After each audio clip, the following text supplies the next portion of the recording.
Well, I went to the hospital to see Aunt Daisy, your mother, Aunt Daisy. I fed her a little bit. Then we were told that she was leaving today.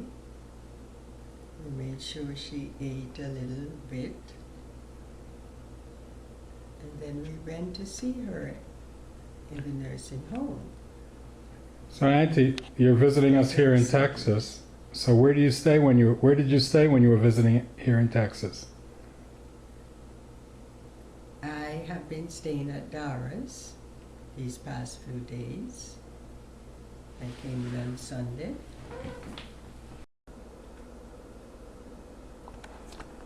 So we're here in Texas and we're going to interview Josephine Spence, who is Daisy McLeod's sister.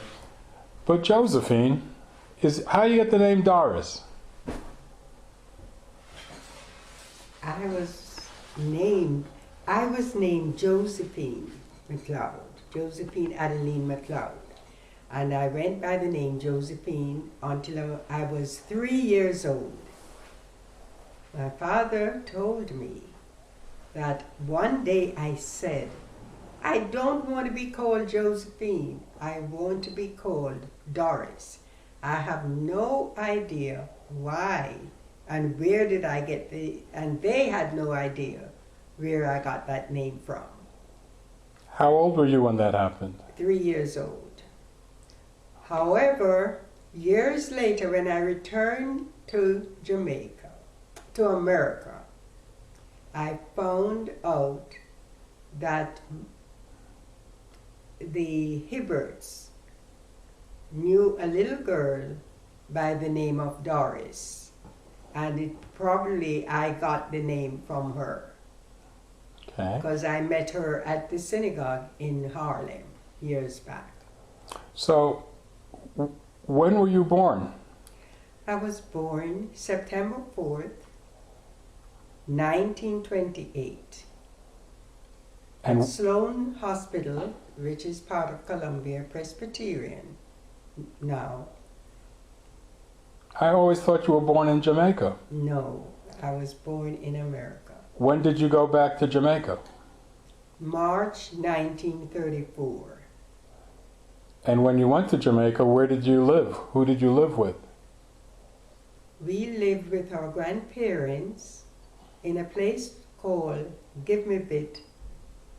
Give Me Bit? Yes, Give Me Bit, Clarendon, which was a few miles from Milk River Bath, or the little town of Milk River. And who did you live with? We lived with our grandparents. My maternal grandparents. My mother was Macpherson. She was Adelaide Macpherson before she became Adelaide McLeod. And she had traveled to America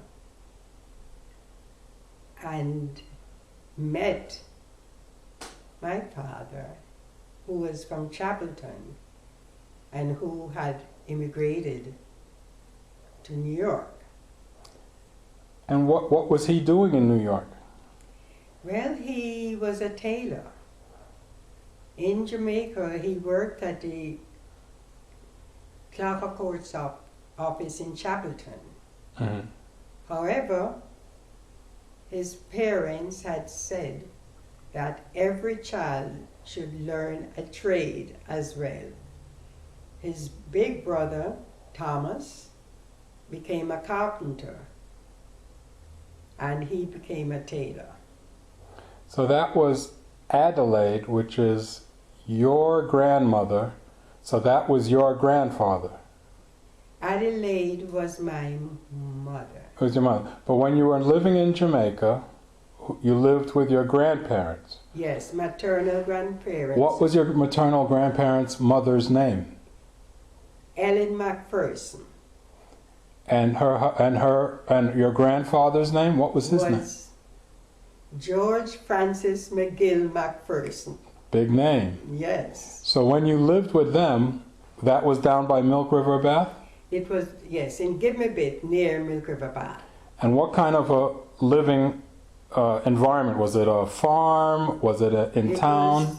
It was a village that had a lot of homes. My grandfather, at the spot where we lived, he had about 50 acres of land. He had traveled in the 18 something, and he came back in and got married to my grandmother. Where did he travel? She was Ellen Holloway. Where did he travel to? Panama. He worked on the Panama Canal. On the Panama Canal? Yes, he told us stories of having been paid in gold. Wow. And they had their monies in wheelbarrows. Wow. Yes. His older brother too, Peter McGill, also went there. Okay. So you lived in a village? A village in Give Me Bit, named Give Me Bit. Okay. They had lands that they planted vegetable crops, and they also had a large apiary. What's an apiary? Bees? Yes, beehives. You see, they had beehives, and they also sold honey. Oh. Okay. They planted cane. They planted cane. They also sold coal. Ah. So they Who mined the coal? this coal was wood coal. Ah. Coal made from wood. Charcoal. Charcoal. Okay. That they made. It seemed they burnt it. Yes. You see, but it was under a kiln. Yeah. You see. So you were born in New York, and then when you were about 6, you went back Five to and a half, exactly. five and a half. You went back to Jamaica. Why did you go back to Jamaica? My mother had gotten sick, and they figured that she was homesick. Yeah.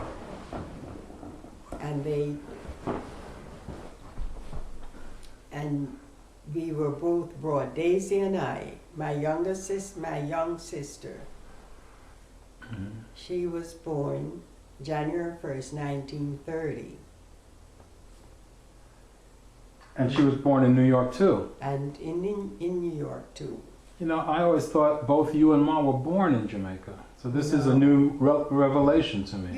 You didn't know? No, I thought you were born in Jamaica. Aaron. I did. So let's continue. So so you went there when you were about 5 and a half. You went to school there? Yes, we went to a small school, was a private school, teacher halls. Mm-hmm. And then my grandparents decided to move to Maiden so that we would go to another school there. There was a large elementary school in Maiden, and teacher Whiteman, E.J. Whiteman, was the principal of that school. Uh-huh. And because they had lands, they had 50 acres of land also in Maiden, in Currituck Hill, not in the heart of Maiden. So they decided to move there.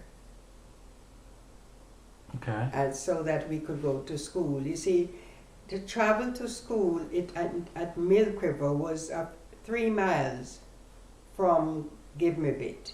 How did you travel? Would have had to walk. So they moved to Maiden, where it was only like 1.5 miles to school, to travel to school. And you walked in Maiden too, yes, but less. we walked in Maiden. So when you were in elementary school, because we're going to talk now between the time you were born and the time you're about 10, 12. So when you weren't in the classroom, what did you and my mother, Daisy, do for fun? In the classroom? No, outside, after school. Oh. We had, when we moved to Maiden, we sometimes had little concerts where we taught our cousins and friends around poetry, songs, and we would have a concert like on a Sunday evening and invite all the neighbors to come and listen to us perform. Okay. Mm-hmm. So, I guess you're living with the grandparents. My great-grandparents. Your great-grandparents. Which I knew as Ma and Ba. Ba. That's right. So, when I went there many years later, when I was about 6, it was a farm. You were younger. Well, all right, but yes. it was. I remember it being a farm, and they had horses. Yes. And a mule named Louise that I said I loved, and I was going to marry a woman named Louise. Okay. Funny. Yeah. All right. So you stayed there, and which cousins of ours lived in the same area that you've kept up with? There were many cousins. First, when we were in Give Me Bit, the whole Give Me Bit were filled with Macphersons and Holloways. We had other cousins in Milk River named Macintosh. Mm-hmm. We had some in same place named Browns. There were so many cousins, many Macpherson, some Holloways. There were Mavis, Resna, and Sis was the oldest. Ah, okay. Yes. But not other than that, we had so many Macphersons. Everybody seemed to have been related in that Give Me Bit. So I know Aunt Sis and Aunt Mavis, and I still speak to Aunt Resna. Are there any others that you still keep up with that are maybe in Florida or something? There was Girlie who passed away recently. Uh-huh. She was Girlie's real name. We call her Muriel. Uh-huh. She was Muriel, yes. Okay. And she had married Brown, who was also related on my grandmother's side to her, and on our father's side, she's related to us. So she married a cousin who was not related to her, Right. but who was related to my grandmother as well. Okay. Mm-hmm. So when you and Daisy were little girls, Mm-hmm. and you were going to elementary school and all that, were you close? Were you rivals? Did you fight? Sometimes siblings fight. But what was your relationship with Daisy? I was the older sister. However, she was the spunkier sister. Yeah. And she was a little bossy, and I was a little protective. Mm-hmm. And were you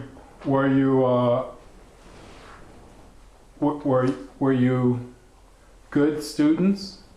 Yes, we were good students in school. Uh-huh. Yes, she was very good in English, even better than I was. Uh-huh. Mm-hmm. And I was better in math.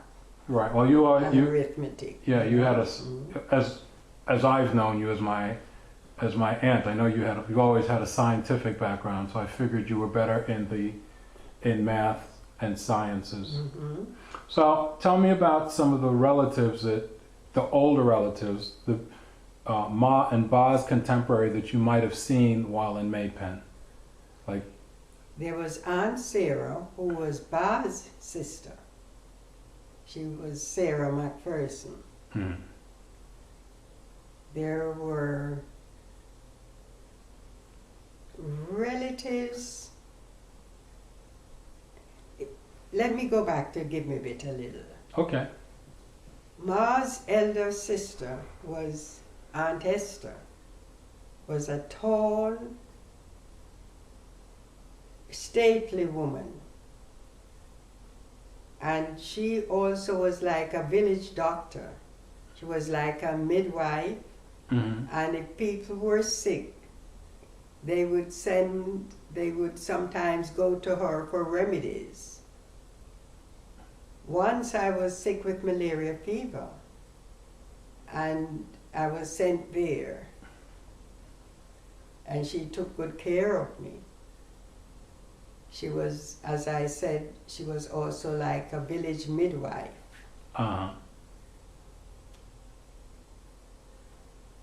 She had all types of remedies. I heard, Ma told me that once Uncle Arnold was sick with pneumonia. The doctor gave him over, and she was able to get him better, even though they said he wasn't going to respond, by using heat and poultice on his chest. So Aunt Esther was the healer in the community, but was she getting drugs from drugstores? Or? She also used aloe vera. So she used natural remedies. Natural remedies. Wow. And who was Aunt Esther married? Aunt Esther never married. She was the one. I heard she had proposals when she was young. Yeah. But I knew she never got married. However, she took care of a lot of her nephews, and anyone who was sick would be sent to her. Her house was like a little hospital at times. So again, going back to Ma and Ba, who were their contemporaries? Who did Ma and Ba talk to while in Maypen? Did they have friends or people they associated with that you remember? Yes. I know that a lot of relatives, wherever they were coming from Bear, Hayes, Race Course, everybody would stop at the house to say nobody passed the house without saying hello, come and meet Uncle Georgie and Aunt Ellen. There were people, relatives from far and near would always pass by. The Francises, the McGills, the other people from Maypen, from Milk River, the McIntoshes. Yeah, and did I hear that Mom Ba, maybe I'm wrong, did I hear Mom Ba had a store? They had a store in Give Me Bit way, way back. I do know that in 1907 there was a terrific earthquake in Jamaica.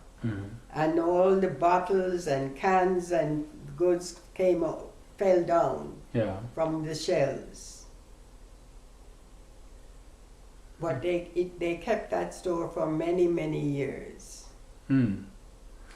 Well, there's another thing. You're telling me the names McGill, McPherson. Which other names did you mention? Holloway. Holloway. So McGill. Ma was a Holloway. Aunt Esther was a Holloway. So these names sound very Anglicanized. So what was the background there? Okay. Of course, everybody were related to the people, the English people, the English, either Scotch, Irish,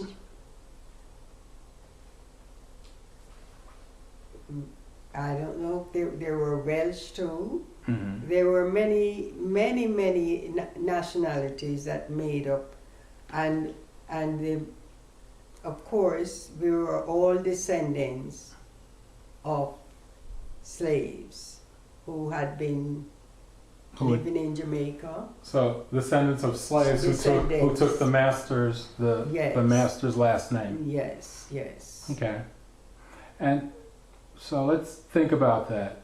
You don't happen to remember when slavery ended in Jamaica, do you? I think it's 1838. So that was before America.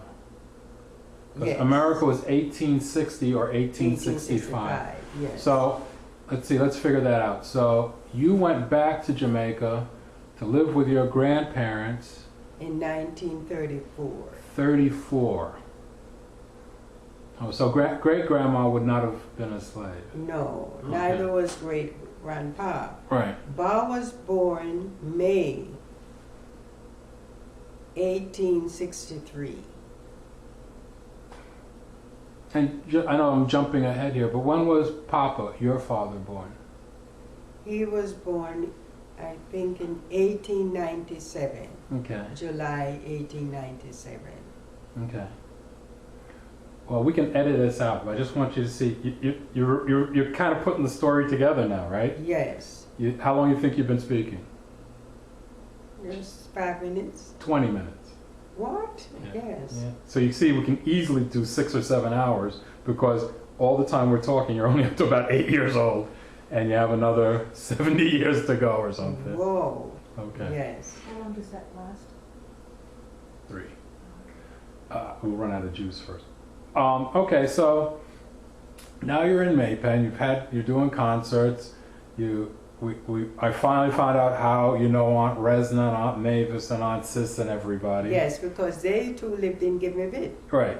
I never understood how you actually knew each other and how we were related and everything. Yes. So, let's. You see,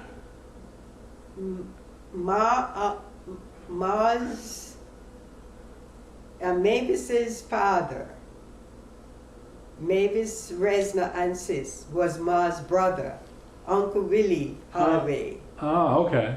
You see? And their mother was Aunt Sarah, who was Ba's sister. That sounds like cousins. No, they were not related. Okay. Pa and Ma weren't related. Right, okay. And neither was Uncle Willie and Aunt Sarah related. Got it. Okay. So if it was only one side, they would still have been our cousins. All right. Or they would still have been Ba's niece. All right. Or nephew. You see? Whoever they were. You see? So let's go back a little bit, so you were about 5. My mother Daisy was about 3 or 4 when you went back. Mm-hmm. So what was Papa doing at that time when you left America? You and Daisy left America. What was Papa doing? Your father? He stayed in America and worked and supported us. What kind of work did he do? At that time, I don't know what he was doing. Okay. You see? I do know that when he came, even though he was a first-class tailor, when he came to America, he couldn't get jobs in the tailoring industry. Why do I think I remember hearing a story that he was a doorman at a hotel? Is that so? He probably was, yes. I know he worked in a hotel, because when we came back to America, he worked at Hotel St. George. You know where that was, Auntie? Downtown Brooklyn. It was the largest hotel in downtown Brooklyn. Okay. And is that where Papa lived, in Brooklyn? No, he lived in Manhattan. Uh-huh. Well, the big thing about Papa was that he eventually became a rabbi and had a synagogue. Could you tell us a little something about how that happened? I went from a man in Jamaica. He was born in Jamaica, right? Yes, and he went to the Anglican church there. Going back 1 second. So did I hear that Papa had a twin brother? Yes. And what happened to the twin brother? Papa, or Ellis Josiah McLeod, Yes. your grandfather, and his brother, John McLeod, went to the 1914 war from Chapelton. Uncle John, his brother, died in the 1914 war and was buried in Italy. Mhm. He had a fever. I don't know if they said it was typhus fever, but a lot of the people in the war sometimes developed something, and he died in Italy. Okay. So after the war, where did Papa go? Did he come back? He came back to the United States. So He came back to Jamaica. so when he he went was back to Jamaica. when they were fighting in Italy, they were fighting under the American flag or under the Jamaican flag? Under the Jamaican flag. Ah. Yes. A lot of people went from Jamaica to be in the World War One.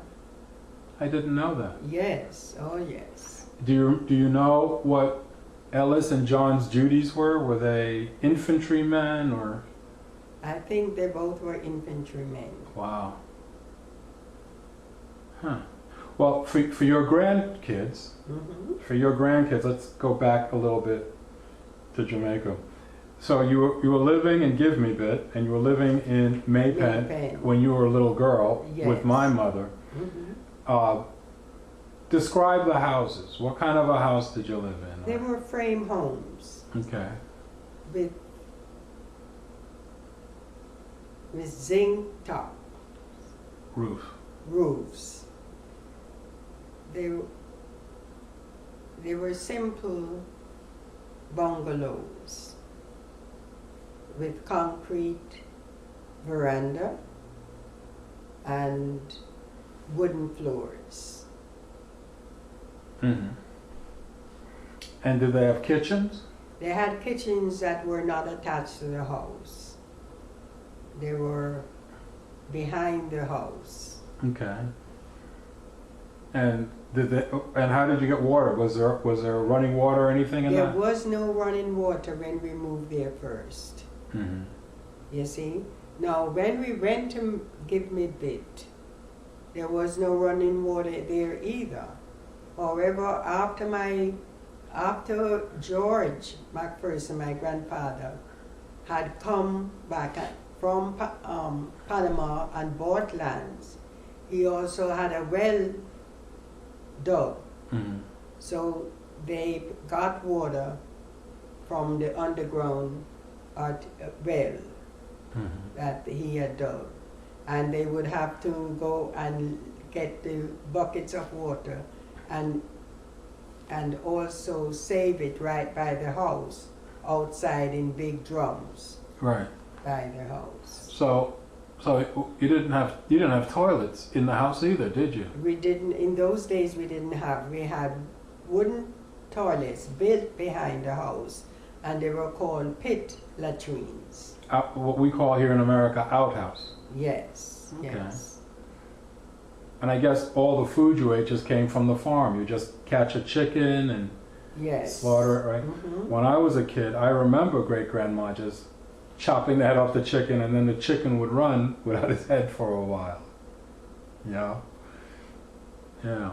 And I seem to remember, even back in Maypen, I seem to vaguely remember seeing women carry buckets of water on their head. That's right. Right. Yes. Yeah. They would come, the grandparents had a pipe, a standpipe put in their property, and people would come and draw water from there. Ah. Eventually, when we started working, we had electricity put in the house in Maypen. Ah. And we also had bathroom, Daisy and I contributed to the water being brought into the house and to put a bathroom. How old were you at that point? No, I was like, we were in our 20s, early 20s. Okay. Well, So it was in the 50s that that you're at the water. that we did that, you see, Right. because when we went back now, we would have, we wouldn't have to go to the toilet outside. Right. Yeah. Well, let's go back to the point where you're a young girl, and we're talking about Ellis, who became a rabbi. You said he went to the Anglican church, Yes. and then he went to the army. So how did he make the move from that into Judaism and eventually having his own Well, synagogue? What it was, his brother was here before him in America, Right. in New York. And it was a very, very, very interesting time in America. There was a man named Marcus Garvey Sure. from Jamaica. He was an excellent speaker. And he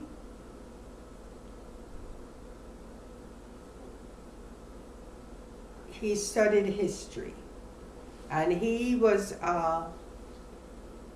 Marcus Garvey was a very interesting man. He was a printer at the Jamaican Gleaner.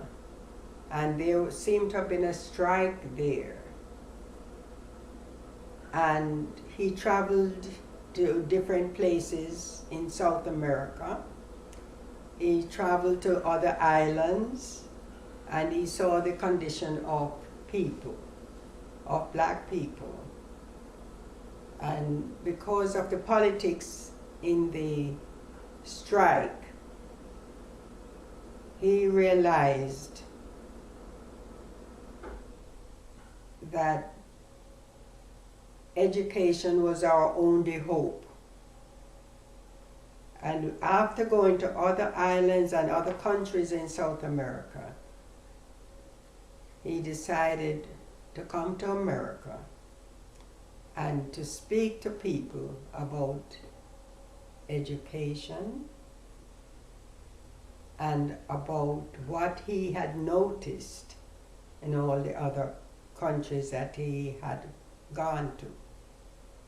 He had also gone to England, and he had seen, like in Hyde Park in London, that people, there were many peoples of different countries who were fighting for their country's rights. They were fighting for English rights, or? Not for English rights alone. There were Indians fighting for liberation for their country. There were Africans fighting for liberation from British colonization. Yep. There were all over, there was unrest. There were Jews also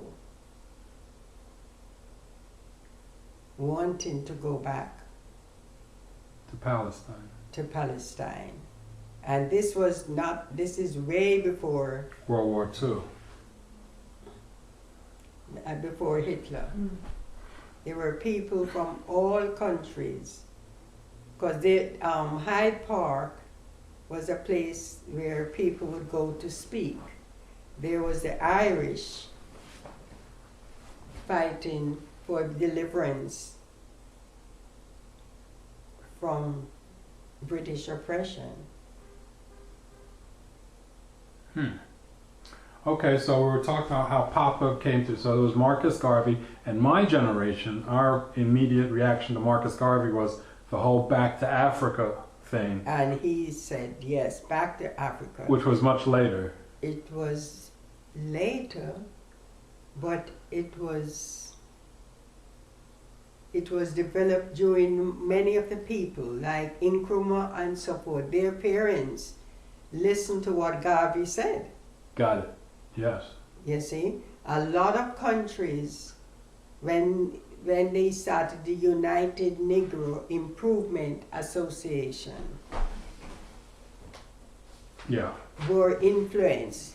The American people too, people like Malcolm X, and there is another, where's the one, Farrakhan. Yeah. Their parents too. Also, do you know that Martin Luther King's father was a staunch follower of Marcus Garvey's Yeah. teachings? And there are others who, like among Marcus Garvey people, followers, there were people like, and you must have met them too, there were the Miss Bastian I and remember. the Parises. Yes. You remember them? Sure. They were from the Virgin Islands, but a lot of people from all of the different islands. There was Barbadians who were influenced. There were so many people. And among them was a Rabbi Josiah Ford, who was the band leader. A musical band? Yes, for the Marcus Garvey movement. Huh. Is that who I'm named after? Josiah? My name is Josiah. No, you're named after your grandfather. Ellis J. Okay. Yes, Ellis Josiah McLeod. Okay. Mhm. All right. So Papa was very influenced by Marcus Garvey. So how did he how did he make the transition from Christianity to Well, Judaism? there at the same time, there were many people who were opting to study other religions. Mm-hmm. And I'm sure they were influenced by Jews too, who were also fighting for their homeland, even way before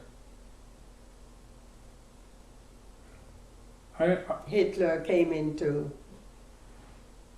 I think to remember that there was a particular guy, a black rabbi. I don't think it was Rabbi Matthew, but there was somebody had a big influence on Papa and got him to start reading. Who was that? Or did I hear the story wrong? No, I don't know. I do know of Rabbi Matthews. He was, but I don't know of any other. There was another black rabbi. But the first ones I do know of was Rabbi Matthews. Okay. So do you know how Papa, who was Papa's mentor to get into Judaism? Do you know? Well, his own brother was the first one that said, come to 125th Street and listen to this man speak. And it was Rabbi Matthews. Mm-hmm. And he was saying that we're a part of the lost tribes. Right. Well, so Papa was in the States. You were a little girl, went back to Jamaica because your mom had gotten ill and eventually passed away. Yes. And Papa was supporting you, sending mom and Bob money to sustain you guys. Yes. So what made Papa go from a regular person? I guess he was trying to be a tailor, he was a doorman, and what made him go from that to want to be a clergyman? They were, after studying Judaism, they were so enthused with what they learned. Mm-hmm. They learned more history. They read the Bible much more thoroughly, and they looked at it from a standpoint of there were so many prophecies, just reading Deuteronomy, that said that if you do not follow these teachings and the commandments, you're going to be scattered as slaves. Ah. Right. So they felt that all those who were scattered as slaves all over the world were parts of the lost tribes who, because of not following the teachings, the true teachings of the Bible, they would be scattered. Let's take a little tangent from the Spence, Grandison, McPherson history and just talk a little bit. So how does Haile Selassie, Emperor Haile Selassie, fit into this? Because he claimed to be a direct descendant of Solomon.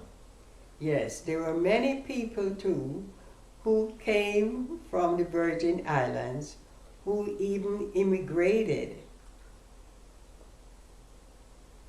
to Ethiopia to teach there.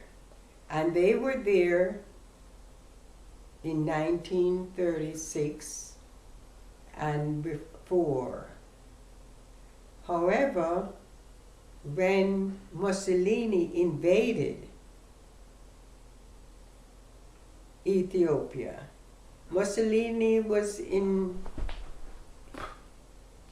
the Italian people had invaded, and many of the different countries in Africa were invaded and taken over by Europeans. Yes. There were the Belgian people, there were the French, Yeah. parts of Spanish people, there were Portuguese, Yeah. there were all the different European countries, and of course we know of Britain. Okay.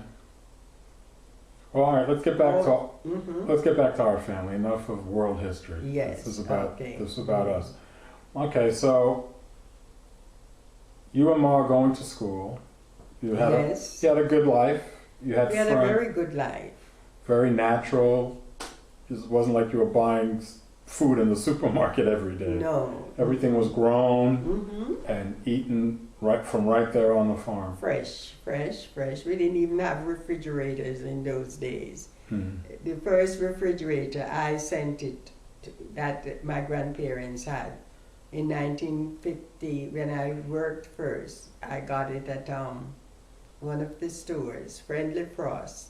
I remember that. Yes, and sent it by boat Uh-huh. to Jamaica. Mhm. Wow.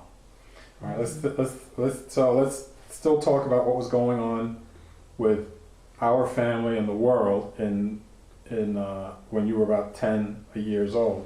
So we had a good life. You were going to school. Papa was working back in New York, supporting you by sending money back to Ma and Ba.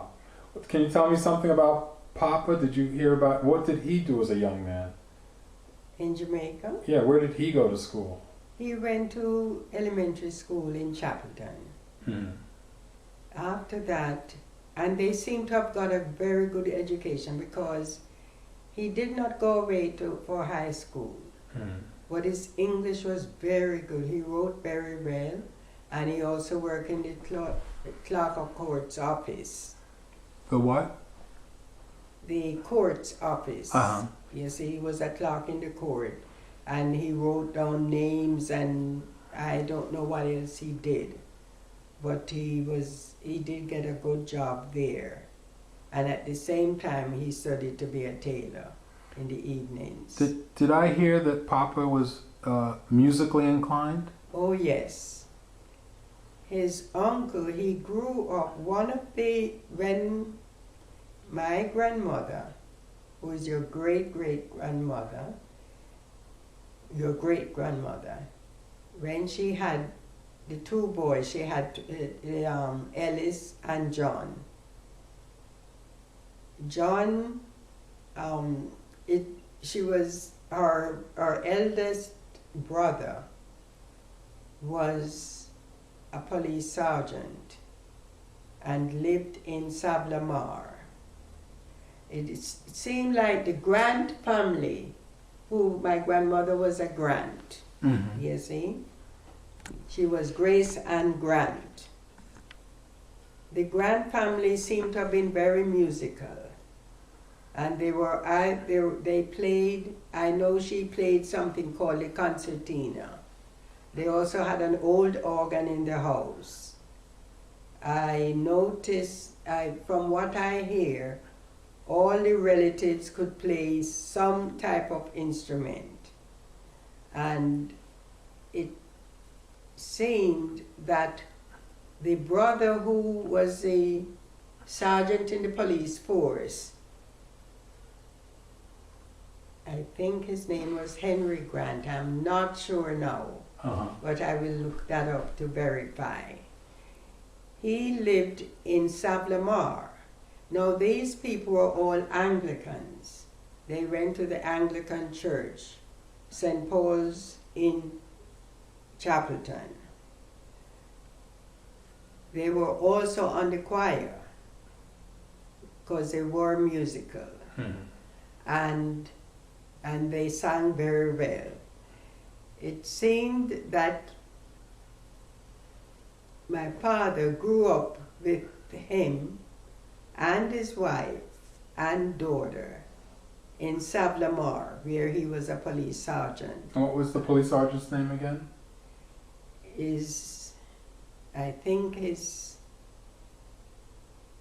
I will look that up eventually, because I know he was Grant. Okay. Yes, I am not sure if he was Henry.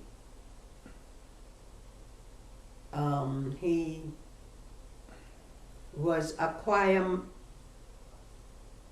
He was a choir. What do you call the choir leader?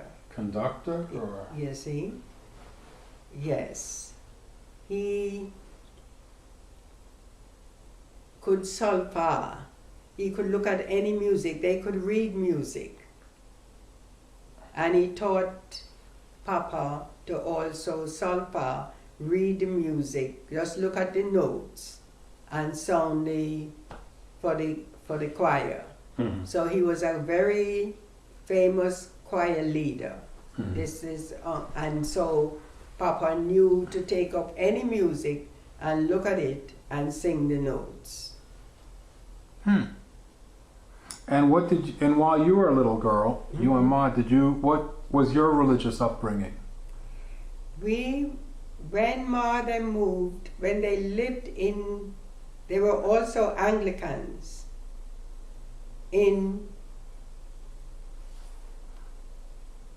give me a bit. When they moved to Maypen, they decided to go to the Methodist Church. So they sent us to the Methodist Church.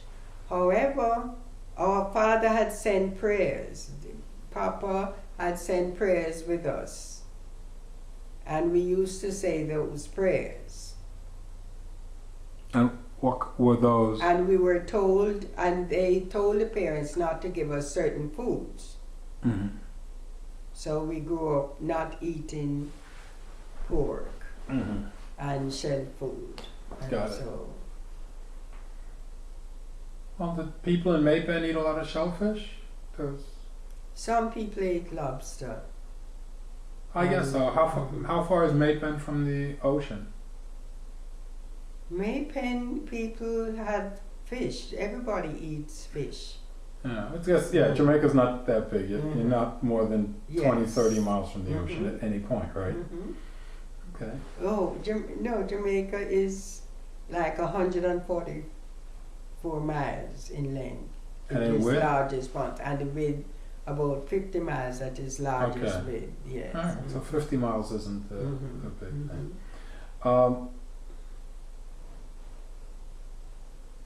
Okay. So going back, so what do you think made Papa go from being, just working regular to wanting to be a rabbi and have his own synagogue and everything. A lot of Jamaicans are very good in speaking, and they had this way about them in that they wanted to teach something that seemed more plausible to them. The reason for being slaves, it's said in the Bible, not following certain teaching, you're going to be Enslaved. suffered. You're going to go through a different suffering. And this was part of what they were influenced by. They said it had to be a reason for people to go into slavery. I see. I see. And part of it is not following the teachings. Okay. And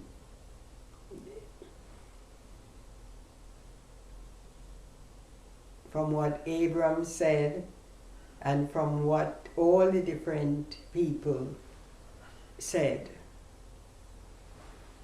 I'm not sure exactly if I'm telling what I heard, but this is how my father felt, that if one does not follow whatever is taught, so this was the reason for the slavery into Egypt.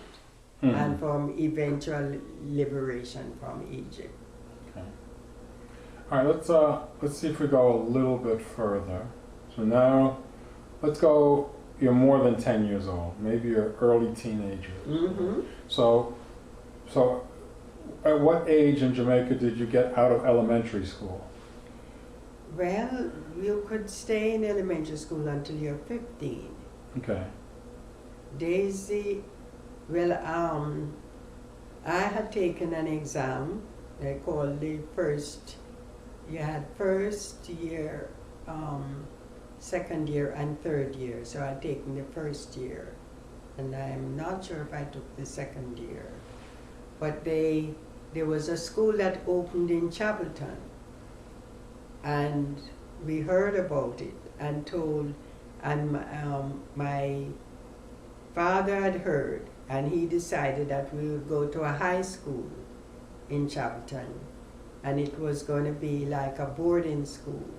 So he inquired about it, and he got the particulars, and we applied, and we got in.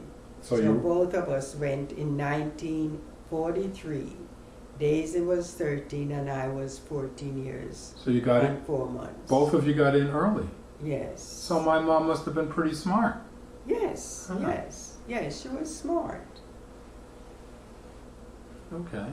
So this was anybody who went to Maiden Government School learned to read and write and do, you know, learn a little literature, learn everything. Yeah. You see? You know, in 1996, I think, or 95, I went back to Jamaica with my father. Mm-hmm. And the same elementary school he was in as a kid was still there. Yes. It was still there, and that's 60 years later. Is your elementary school still there, do you know? Yes. It's still there? It's still there. It's enlarged. Yeah. Because Maypen is a much larger town than Right. it was at that time. Right. Yes. Okay. So tell me, so you went to a boarding school, Mm-hmm. and was this a religious boarding school? Well, the person who started it was a young minister named Davy. He belonged to a church, and I think it was a congregational church. Mm-hmm. But he wanted, you see, there were schools all over Jamaica, but there was no secondary school in the whole of Clarendon at the time. So he decided to to build one. And he got the help of the church. However, when it started, his nephew was one of these children. It started with only maybe 10, 15 students. Now it's over, must be nearly 1,000 children. Wow. High school, but it's a high school that you had to pay to go to. In those days there were no, they were all private. Except a few where you could get a scholarship. Well, Daisy and I could not take the scholarship because we were born in America. And we were not there. You had to be Jamaican citizens to take the scholarships. Okay. Yes. So tell me about school life. So what were the dormitories like? Well, because the school was small, they had gotten, there was a building in Chapelton that had belonged to a family of Jews who were in Jamaica from the Inquisition times. Wow, Jews, so that's the 1400s. Well, yes. Right? The Inquisitions were in the 14 or 1500s. Yes, right? but say in the 1500s, Right. 14 and 1500s. You see, people from among the people who discovered Jamaica and the other islands and America, parts of America, were Jews that were on the ship with Columbus. Right. You see, in 1490 something, when it sailed, there were people who helped to sponsor, because it was also going to be the start of, guess what? The Inquisition. People would be, so although they said it was the Queen of Spain. Queen of Spain and all that sponsored, it was also sponsored by rich people trying to find a place to go to. Right. For freedom of religion. Right. I'd always heard that there were wealthy Jews Yes. that secretly had sponsored that. So wow, so all right. So Jews have been in Jamaica since the 1500s. We'll come back to that because I want to talk about the... So that land that the high school was built on had belonged to... some Jews that had been there. Yes. All right, so what kind of building was it? Was it like a house? It was a large house, very large house. As a matter of fact, your grandfather was a builder, and he was the chief builder in that house. Ah. You see? It had a tremendous veranda all around it. And there was like a slope. And then it was just a beautiful house with lots of gardens all around it, flower beds. Tavanor, it was named Tavanor. It's now burnt down. The name of the building was Tavanor. Tavanor. Does Tavanor mean anything, or is just the name of a... I don't know. I don't know. There must be a meaning to Tavanor. So, was it a co-ed school or just women? It was a co-ed school. And it was a boarding school. So we lived in Tavanor too. But there was, the girls had, the room that we had, as all of us slept in, was probably the old dining room of the house. You see? There were, some of the classrooms were probably the living room. The large hall was the living room of that house. Were there many teachers, or was it just... Yes, there were many teachers. They had a headmaster, his wife also taught. When we went there was a T.A.M. Grant and Mrs. Grant, But before that, there was this minister who had started the school, but he went to buy books in Kingston, and there was an accident with the train and he lost his life. Oh. Yes, it was very sad. So they had to get other teachers, headmaster, to run the school. I remember as a child riding that train. It like was what for some of the younger people seeing this video, it was like what you see in the cowboy days, where the train would go up the hill slow and would chug, and then as the train pulls in, you could buy ice cream through the windows and everything. Yes. Yeah, I remember that. These were the old trains. Yeah, yeah.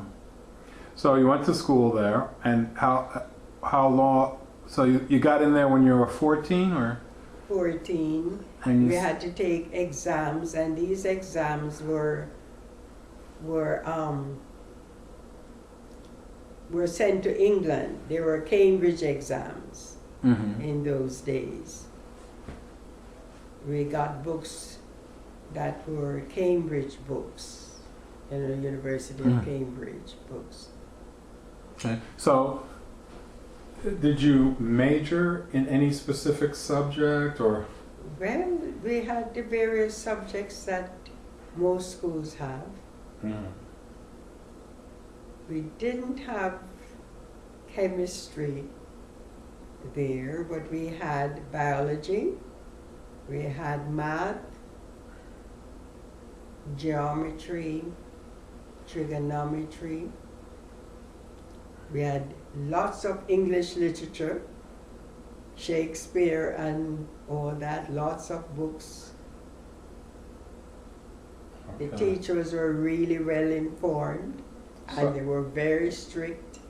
Your father was one of the teachers too, that we met later on. All right, so now I'm going to ask you the embarrassing questions. So tell me about your boyfriends when you were in high school.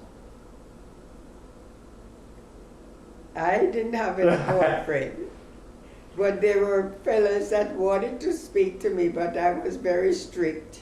How about my mother?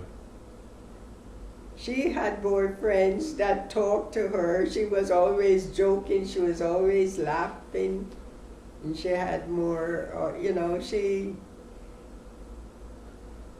but I think it was just innocent friends, you know? Did you guys have like dances to go to? No dances, nothing. Girls were kept one place, boys were one place, and So, we were not, but we had friends. So, how many days a week did you go to school? 5? 5 days a week. So what'd you do on the weekend? Weekend, we did our homework. We had, on Sundays you had to go to church because it was part of the routine. Right. The other children, most of the children were not boarders. You see, so they all lived in the town or out from the town, far away, but they traveled. Some traveled miles to come to school. Walked miles. Yeah, this wasn't like there were cars and everything. There were not that many cars at the time. Right. Only rich families had cars, you see. Yeah. Okay. Everybody walked to school, except the boarding school was right close by. You see. Did you have to wear a uniform, or? Yes, we had to wear a uniform. Describe the uniform. Well, at that time was a blue, like a sky blue, with a tie, and it had to be pleated. So it was a dress, or was it a dress or a skirt and a blouse? Well, ours was a dress, you see, for the girls, and the boys wore khaki shirt and pants, you know. Did the boys wear a tie? No, they had a collar. No, they didn't wear a tie. The girls had to wear a kind of gold tie, so it was blue and gold. Did you and Ma participate in any sort of sports, like organized sports? Yes, but I didn't do that well. Daisy had strong muscles and could run very well. And she did high jump. She was really good in sports. I was skinny and didn't do that much sport. Okay. But I would be more studious, you know, reading and always reading. But Yeah. even before I went to the high school. All right. So, I'm listening to you talk about farm life and how everything is wonderful. Here you go to school. You never did chores around the farm? Took care of chickens and gardening and everything? No? How'd you get off so easy? I would think that most people would have the kids. Because the gardens were not around the house. You'd have to go to certain fields that they plow up and they do it. And they wouldn't send children, you see. It wasn't our work at that time, you see. Okay. Like my grandfather did a lot of planting of cane. Right. But children did not participate. I seem to in remember that. going through some cane fields when I was a Yes, kid. there was a cane field behind the house. Yeah. You see? Yeah. And he worked it until he was in his 80s. And sold it to the estate, you see?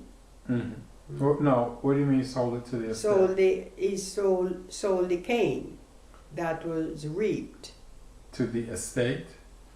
Sugar estates. Oh, I see. To make sugar, yeah.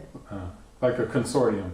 They would buy cane from different people Yes. and then take it somewhere to the city to process. I see. Okay. All right, so now you're in high school. You're having a good time. You tell me you have no boyfriends. Ma had boyfriends.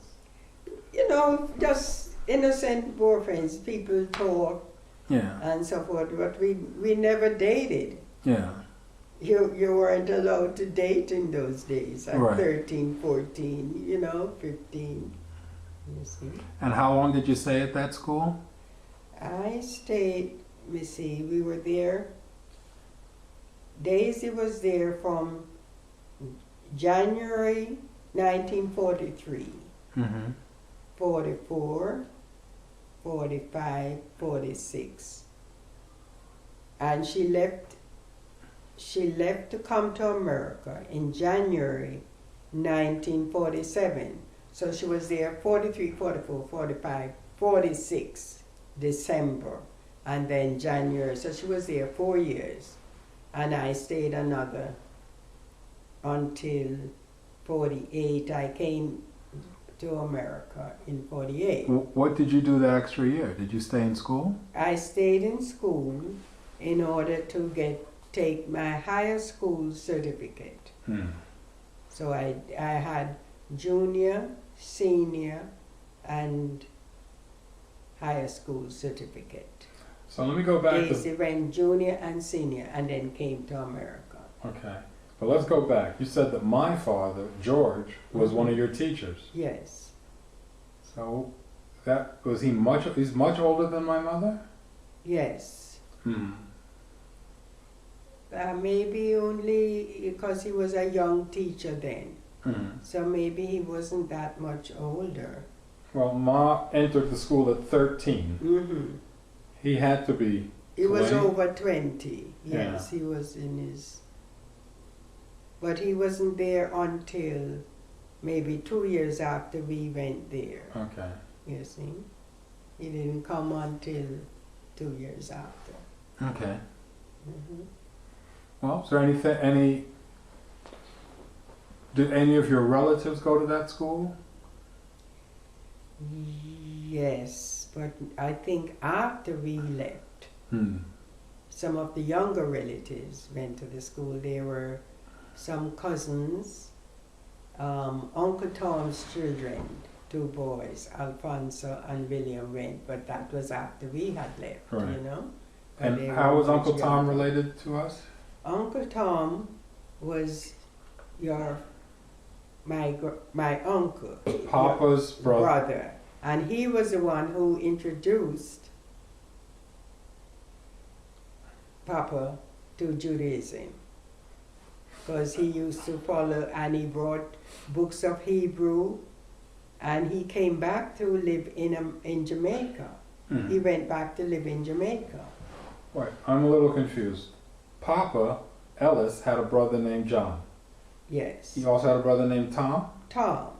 And who was older, Tom or Ellis? Tom was the eldest brother. Okay. Mm-hmm. And what did he do when he was in the States? He was a carpenter by trade, so carpenters get good jobs in America at the time. And where did he live in America? In Harlem too. And they were all part of the Marcus Garvey movement. You know, just on a tangent, if you went back now to where Papa's synagogue was, that's high-priced territory now. That brownstone is high-priced territory. I'm sure. Yeah. Yes. Yeah, very expensive. Mm-hmm. Is there anything you want to tell me about your childhood or high school? And then we're going to try and think, and we'll talk a little bit more, and then we're going to take a break. Anything specific you want to tell us? Could you go look at the books? So make sure I save it. I don't want to delete it. Just see how to stop it. Anything in special you want to tell us about that? About Jamaica? Yeah, any funny incidents that you or Ma ever do something silly or goofy or anything? Or we used to invite friends from school to come to visit on vacation times. And we would ride all the way to Milk River Bath. When you say ride what? Ride bicycles. To Milk River Bath and to Give Me Bit. Just on an outing and to meet relatives and come right back, you know? Right. And go to the Milk River Bath. In those days, you could travel all around. It was And it was, everything was safe. We were safe. No, you never heard of.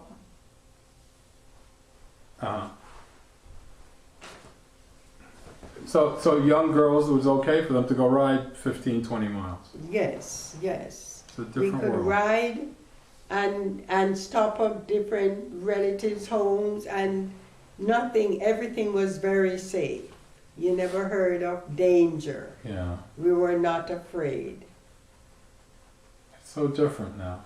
It's so different. Yeah, kids have to stay inside and play video. They can't go out in the street. Even when I was a kid, There was hardly any movie houses. I remember there was one movie house, and it was outside, right? Probably outside. Outside with bleachers.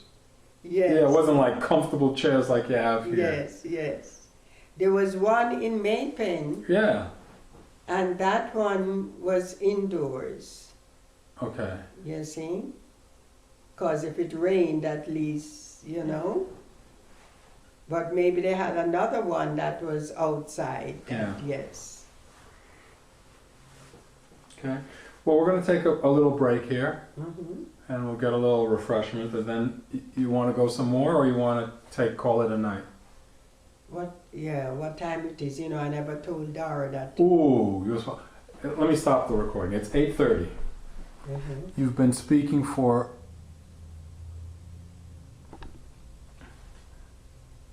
can't be right. But I don't know. I can't tell. Let me stop it. Hey, Auntie, what's up? Nothing. Okay, that's good enough. Okay, Auntie, so we're here for the day 2, and I heard you talking to Aunt Resna because you wanted to get some names straight.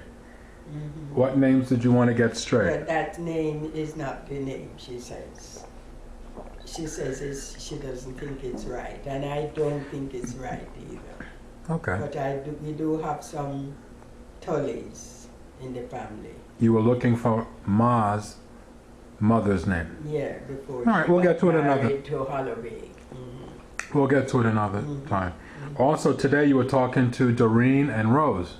Yes. How do they fit into the family?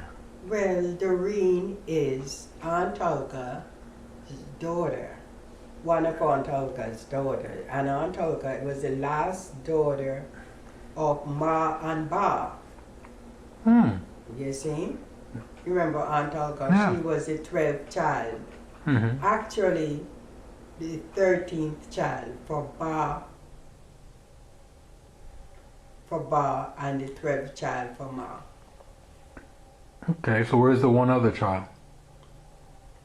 He was born much earlier. He was about between the 3rd and 4th of Ba's children, but not Ma.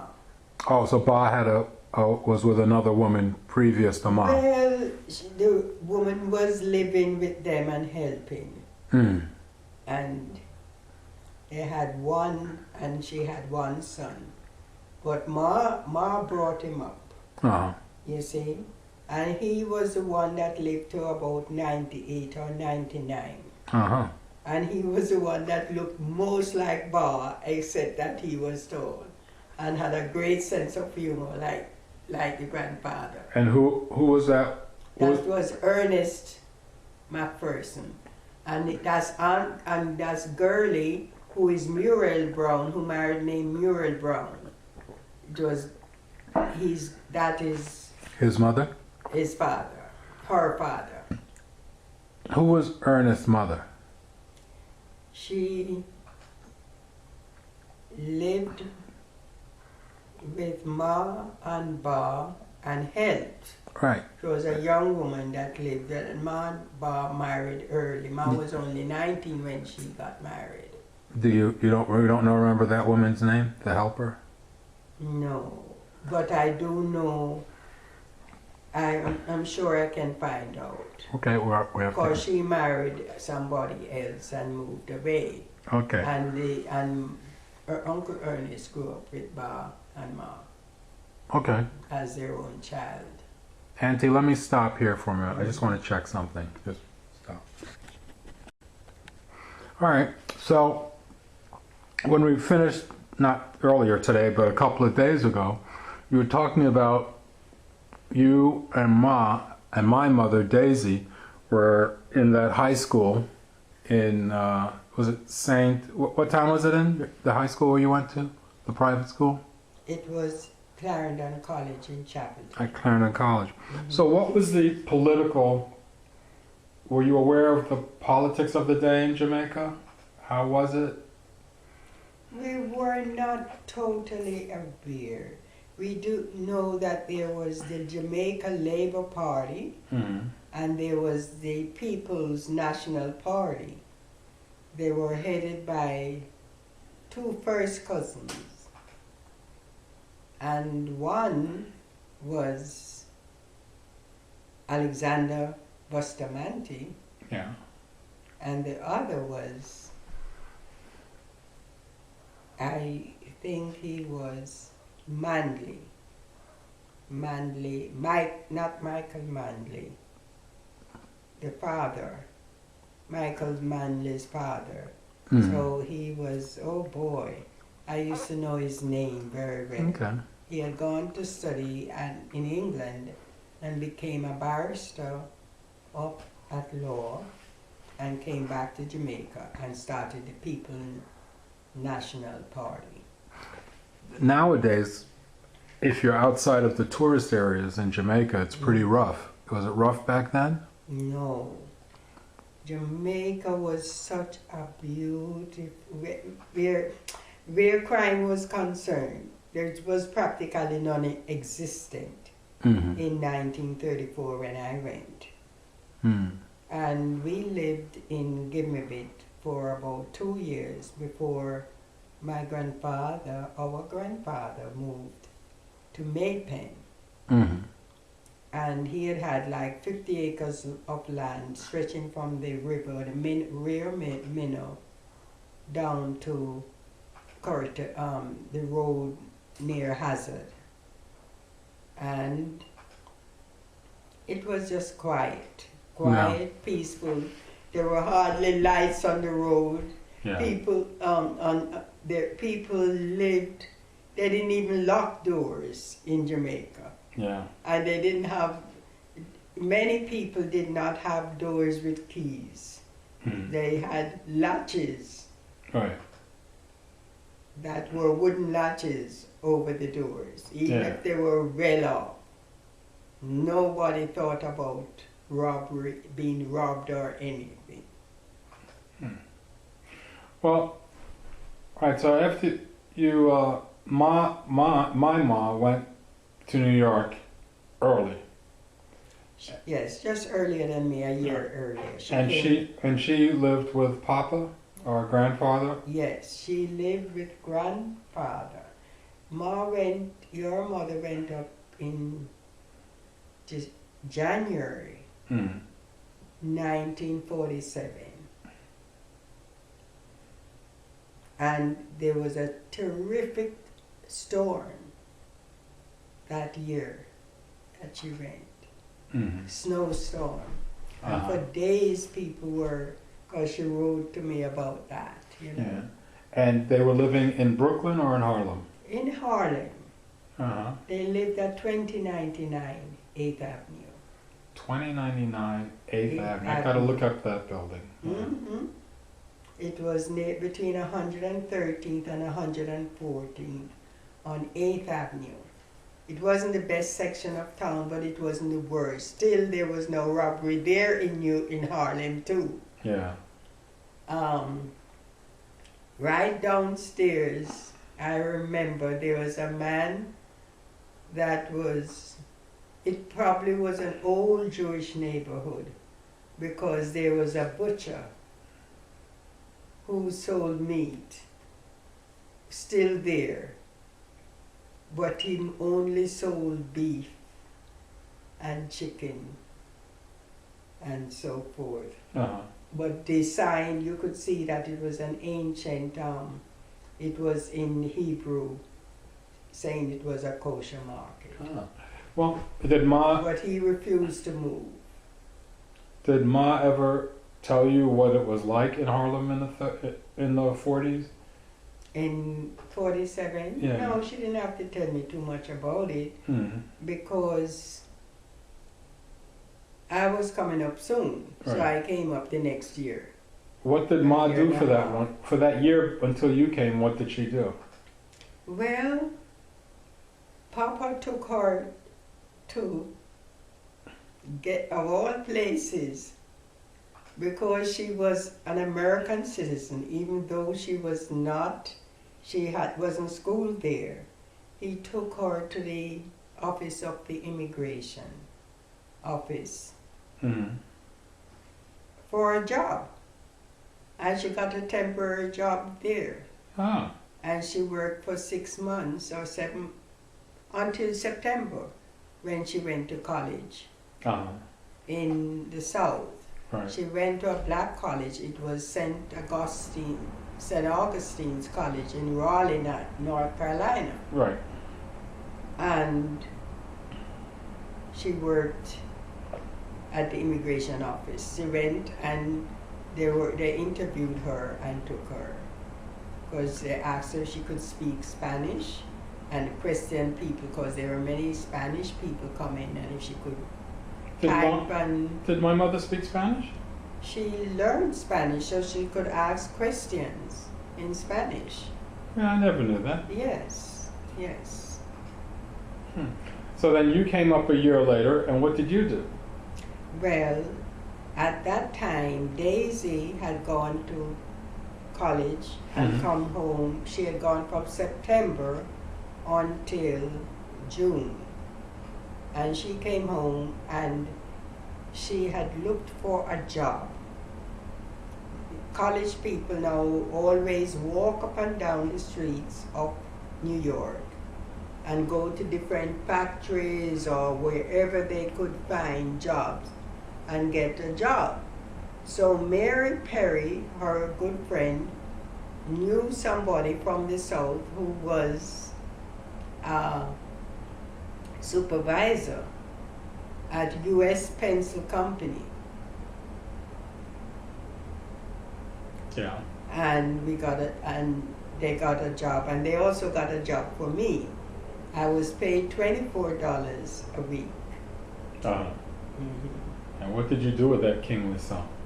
Well, it was, our father taught us how to save, so we had to save first and foremost. Plus we had to pay tithe.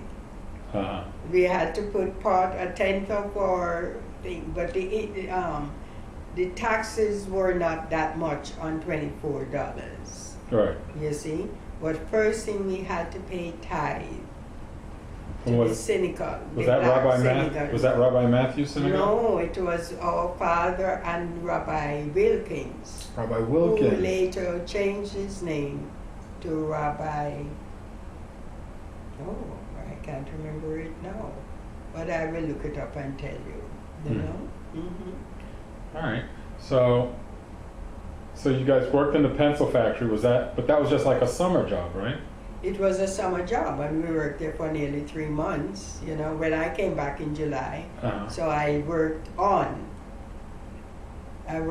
further. Okay. Yes. And then Ma and Aunt Mary Perry, who now went back to college. And Aunt Mary Perry.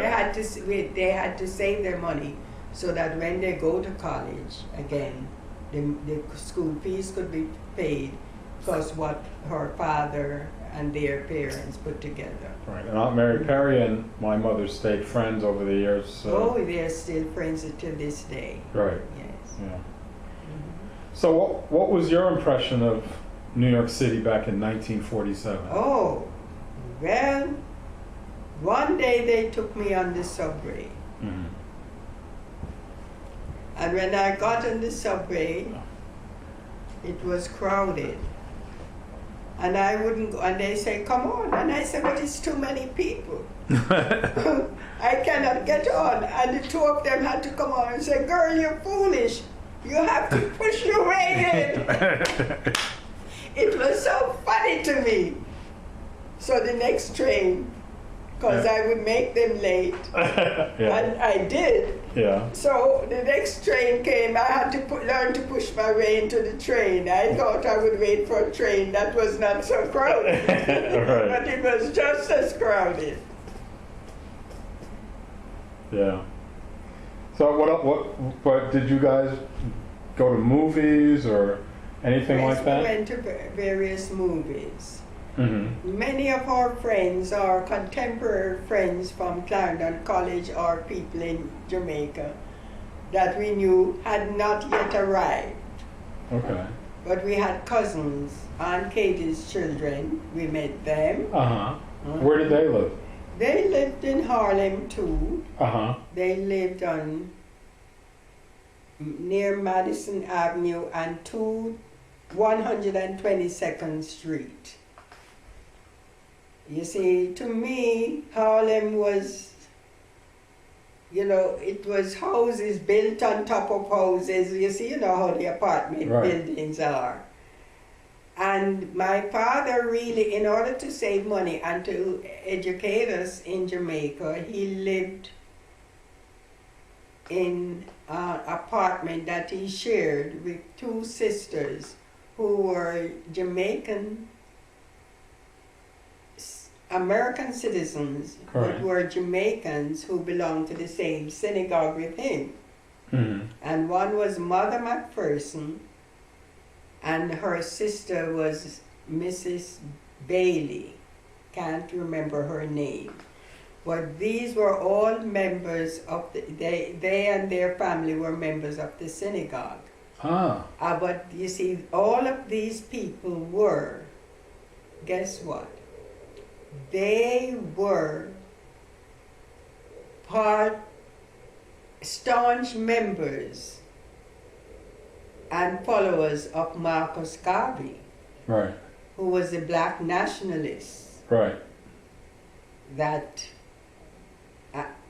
was telling people to educate themselves and to And he was one who, Marcus Garvey was really one of the great black nationalists. He was, did I tell you before about him? I must have mentioned him before. Yes. Yes, and the last time you talked. Yeah. So a lot of the members from this little synagogue that we went to at 204 Lenox Avenue Yeah. in Harlem were members of the Marcus Garvey movement, and they had also, whatever country they came from, they were all inspired by Garvey. Right. And most of the members of the black synagogue were members of the Marcus Garvey movement at one time or another. Got it. So let's jump ahead a little bit. So Papa eventually broke off from Rabbi Matthew to start his own synagogue, right? What was the cause of that? Yes, he wasn't so when we came, Yeah. you see, Rabbi Matthews had a school, and he taught the men who were interested in becoming rabbis Right. about, he taught them, Right. you see. And as they become more and more learned, they sought other learning too. They sometimes went to other Jewish institutions to see how they could learn more. They bought various books, my father among them. Right. You see? And whereas in one synagogue, they kept reading the same chapters for every Sabbath. In their synagogue, they started reading other passages, the one that is designated for that particular Sabbath. The Parsha of the week. The Parsha of the week. Okay. You see? So theirs was an improvement from what I heard over the first, So Rabbi Matthew was reading the same chapter? I'll show you this. But they changed that afterwards, you see, because as everybody became more and more learned, they sought other ways of, and this is why many of the people went and started their own synagogues in different areas. Got it. When we're finished, I'll show you this article I just found about Rabbi Matthew and a picture of him. Yes. Yeah. So Ma went back to St. Augustine's with Aunt Mary Perry. What did you do after the summer job? You stayed at the U.S. Pencil for a while, but you didn't stay there very long, did you? No, in 1949, I worked for a while, saved a little money, and then I started going to Brooklyn College. Wow, you traveled from Harlem all the way down to Brooklyn College on a daily basis? Daily basis to the last stop. Wow, yeah. On the IRT line, the Flatbush Avenue line. Yeah. So that's a long ride. Yes, I should have gone to Hunter. Hunter would have been closer. Right. But I heard that they had a very good science division. I read, it was one of the city colleges, and I could have gone to city college too. But for some reason I heard that it had a very good And how did you support yourself for going through college there? Well, I worked only in the summer. My father fed me, and we had savings that we used for transportation. Right. It was only a nickel. Right. Wow. Okay. And sometimes when we had a break, I worked for 2 or so weeks. Right. But it wasn't good. You shouldn't tell people. They hired you, And they were mad when you left. Say you're in college, you know, if you work for 2 or 3 weeks, you know, when the break time came. Correct. Okay. So what did you study when you were at school? What were your subjects? Biology and science. Okay. So, and how long did you and Ma went to school for? How long down in? She went until from 1947 and graduated in 1951. Okay. And what did she do after that? When she came back home, I think she got a job. I'm not sure. We have to look this up. I know she worked for Columbia University Press. Wasn't that? Oh, that was much later, after I was born, no? Why did I hear something about Ma being a social worker? Yeah, she worked for, yes, I think that was before. She worked for New York City Youth Council. But I'm not sure which was first. It must have been that, because by the time I was 11 or 12, or no, what am I saying? I was in about 3rd grade, so I was 8. Ma was at Columbia University Press. Oh. Right? Because I used to go up there and beg $2 from her. Oh. Right. Remember she had Ed Brendamore was one of her friends. Remember him? Yes. Yeah. And she was on. It was right off Broadway, and 113th. How old were you then? I want to say I was about 8. They had an office. Well, how could you have gone up there at 8? I wasn't traveling on the subway at 8. No. Maybe I was. Well, I certainly wasn't in 6th grade. I wasn't 12. Maybe I was 12. Maybe I'm getting my dates mixed up. But I used to go up there all the time. Maybe it was 6th, 7th grade. I seem to remember going up there when we still lived on 142nd Street, before we moved to Sutter Avenue. So she moved to, when you were born, she was living in Corona. Right. Then they bought a house. I don't remember what year they bought the house. All right. That was 142nd Street. That was 142nd Street. But she lived, when you were born, that means 55. You were born when? 55. Yeah. Yeah. These kids today don't know about that. I mean, when I was all in 1st and 2nd grade, I was going sometimes to school on my own. Like a little, well, certainly. But I didn't know that you did that. I distinctly remember that Papa used to take me to school. Papa used to take you to school Right. from your, Right. but only how many years? But Papa died when I was in 3rd grade. Papa died when you were in 3rd grade. Yeah. What year were you in? That's 1963, 62? Well, David was born in 1964. Mm-hmm. And Papa had died the year before. Yeah. So it's 1963. All right. Mm-hmm. So I was 8 years old, 3rd grade. Mm-hmm. I remember my teacher was Mrs. Zimmerman, and she announced in class that my Papa had died. So, Mm-hmm. anyway.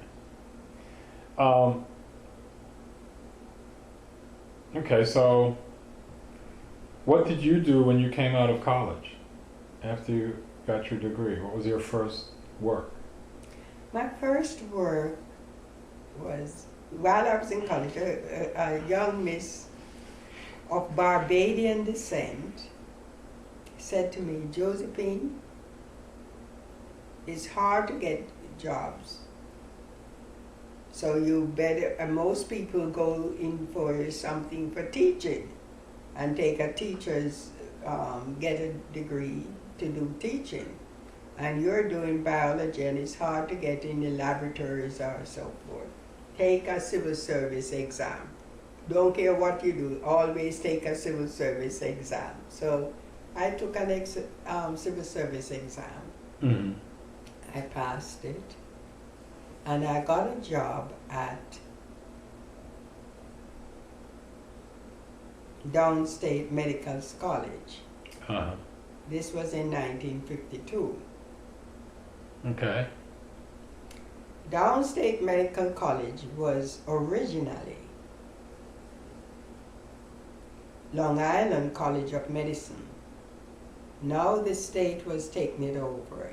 This was on Henry Street In downtown Brooklyn, right. right opposite, and the Hoagland Laboratory was right opposite Long Island College Hospital. Uh-huh. I was called to come for, did I tell you that in the last time? No. Oh. I was called to come for a job that was opened. And when I walked through the building, I went all the way from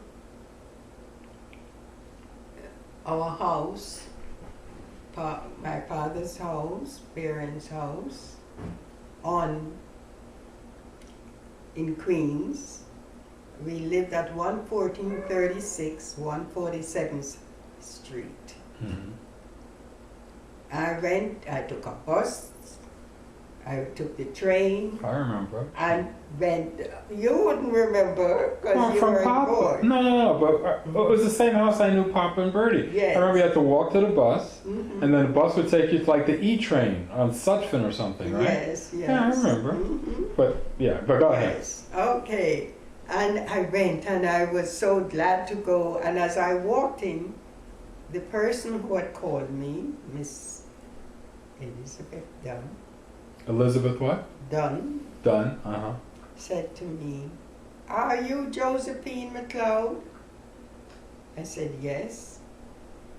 Our next words were, "Oh, I thought you were Scotch." It slipped out of our mouth. She had heard my West Indian brogue, Uh-huh. and she thought I was Scotch. Then she said to me, "The job is not available." Hmm. And I went all the way back, tears in my eyes, home.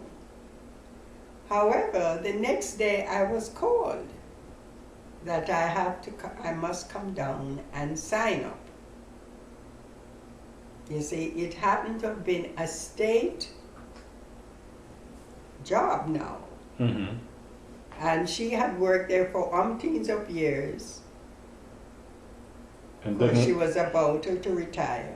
And she didn't want to have a Scotch person of your complexion. And of course, she didn't want a Scotch of my complexion because it had belonged to Long Island College of Medicine. Right. And when I went there, there were no people at the time. Very few people who worked in the laboratories as dishwashers and so forth, were then in the school, in this place. I don't understand. Not people of color, Oh. colors and Yeah. the dishwashers and people who helped out in the laboratory. Very few. You could count on the finger of one hand Right. who were not. And when we went to sign up, one Mr. Miller said to me, "Oh, I see you went to Brooklyn College. There's another exam coming up. This one that you're going to be making $48 a week." So after college, it was $48 a week. Right. And it's for junior, and you can get a senior position right in the same laboratory because there is room for senior. Okay. And you should go down to the office and sign up for that exam because that is coming up And of course, my supervisor was right there, and she was kind of frowning. However, we went back to the laboratory, and I overheard her calling the mother of a young lady who was in Europe on vacation to sign up her daughter for the same exam, which was good, you know. We both took the same exam because during the time she would always give her time to study and give her notes on histology and all that. And we both took the same exam at the same time. And you know who passed. The Scotch of dark complexion. Yes. Okay. So that's how you got started in histology? That's how come I got some. We became very good friends. You and the other girl who took the test? Yes, and there was a very interesting woman who also worked in the laboratory. She was a dishwasher. And she was very interesting. So I learned a lot about how life was. She was of Irish descent. Mm-hmm. Her name was Mary, and I know the last name. I don't know if I should say, you know. Why not? Yes, Mary Manning. Very interesting lady, and she would give me all. She seemed to have danced a lot, learned everything about America. And she had two aunts who were nuns, and she told me about how life was hard for people during her time. When I met her, she was in her 50s. Yeah. Yeah. Yeah, the Irish had a hard time coming over. And she told me it was, and she said her mother's sisters who became nuns had a hard time, and that's why they had to go and study to be nuns. And she said one aunt was kind of adopted by a rich family in upstate New York, very wealthy family. Yeah. Because her mother had Her aunt. No, her grandmother had many children. Mm-hmm. And it was the mother's sisters, you know? And some had died. So you can imagine life years back in America was very, because this was 52, and she was born maybe 1890 something. Right. You see? Yeah. And she said things were hard in America at that time. And she told me about so many things. One of the aunts who became a nun, the son of this rich family upstate, fell in love with her. But they would not allow. And so she became a nun. You see? And the other aunt, she went to study to be a nun. Her sister had gone, the older sister had gone. But she said the one who was in love was such a beautiful nun who had, you know, even given up her life to continue to become a nun, whereas the other one was a bitter nun. You know? Yeah. You see, as teachers. Yeah. All right, so so now after a couple of years, you have a couple of years under your belt. You've worked in histology at Downstate Medical School. Mom was back in New York. She was either, we have to figure that out, she was either in social work or maybe she was even at Columbia University Press by then. But I don't think so. Well, yeah, because it's 52. Could have been. Could have been. She went first in the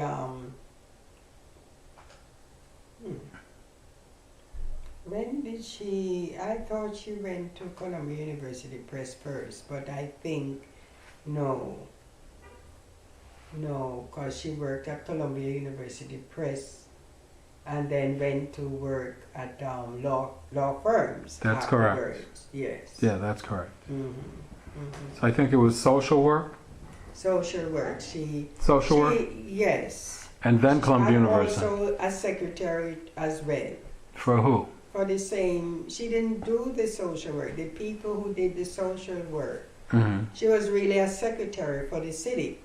I see. Yes. Oh, I see. For the social work department. City. Mhm. Yes. So where did my father come into all this? Well, your ma Hmm. had also applied to go to Scotland. Yeah. You see? To do what? What was she going to do in Scotland? To go to medical school. Oh, okay. And she applied and got through. Yeah. But she didn't have enough money saved, according to Dara. I was saying that the other day, and Daisy said yes. Not the money part, but she had said, when I said, oh, and Daisy I was telling somebody at the hospital, had applied to go to medical school and did get through. I said, well, but in 1952, not 50, when she got married in 1952, Yeah. So I said she must have had money saved because our father saw to it that we've saved. That's part of the thing, our tithing and also going to the bank. Mm-hmm. And we had, of course, we gave a certain amount for rent and Right. food, like boarding, which was good habits. And that was in Queens by now? It's still in Queens, because when she came, we had moved to Queens in 1951. So let's hold it. So Papa bought the house in Queens. He moved there. You and Mom moved there. Mm-hmm. But was he married to He got married before. Birdie, who I knew Yes. as Grandma? Mhm. And what was Birdie's real name? She was Edith Pindar Okay. And where did he meet her? in the synagogue. Ah. You Oh, see? okay. Mhm. A lot of people from different islands Right, had elected to become black Jews. right. So he met her in his Because- synagogue, or he met her at Rabbi Matthews? Probably Rabbi Matthew's synagogue. Mhm. And they moved, when she followed, she was one of some of the members that followed when these two younger rabbis who were also, seemed very, very progressive. Uh-huh. Okay. So they decided to move and help them. All right. So my mom got into medical school in Scotland, but didn't go. Didn't go because she got a letter from your father, who was by this time in studying and working in Canada. Mm-hmm. They were friends before when she was in high school, All right. What But was my father doing in Canada? What kind of work did he do? I think he worked for the government. I don't remember what he did, but he probably taught there. I really don't know. And he was going to school? And he was also going to a university there. Do you know which school? No. You Okay. see? There was a guy that I thought Ma was dating. I can't remember his name. He eventually became a doctor of cardiology. You know who I'm talking? I don't know if she was dating him. No, she wasn't dating him. Do you know who I mean? I know that there was The doctor of cardiology. He eventually lived in New Jersey. oh yes, that's Archer. Dr. Archer. What was the nature of my mom's relationship with Dr. Archer? She met him at St. Augustine's College. Ah. And they became friends. How about Mr. Overton? He also went to He St. went to Augustine's College too. I will tell you the story. I went up to kill time one summer, and I went up to Columbia University Press, and somehow Ma told me to hang out with Mr. Overton, and he had a store. I don't remember where the store. Grocery store. Yeah, he had a bunch of it. He had one grocery store, Yes. and he gave me $10,000 cash, and he told me to take it to the bank. Yeah, and I took it. I mean, it wasn't like loose money. It was in a bag or something. And I went in Harlem and I took it to the bank. And I told my mother, and she was so crazy about it. What would have happened if somebody stole it and all that kind of stuff? Yes, you see.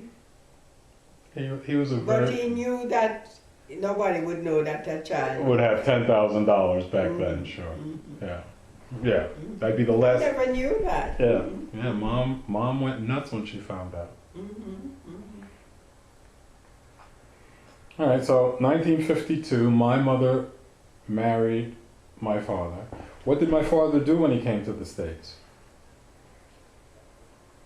He worked nothing in his line. He should have really, because he was a very good teacher in Jamaica. Yeah.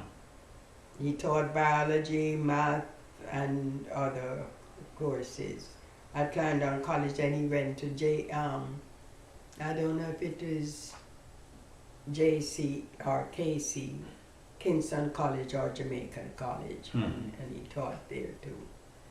I think it's But what did he do when he came to the States? So he worked as like a bookkeeper or something in a firm, you know, which was... How did he get his citizenship?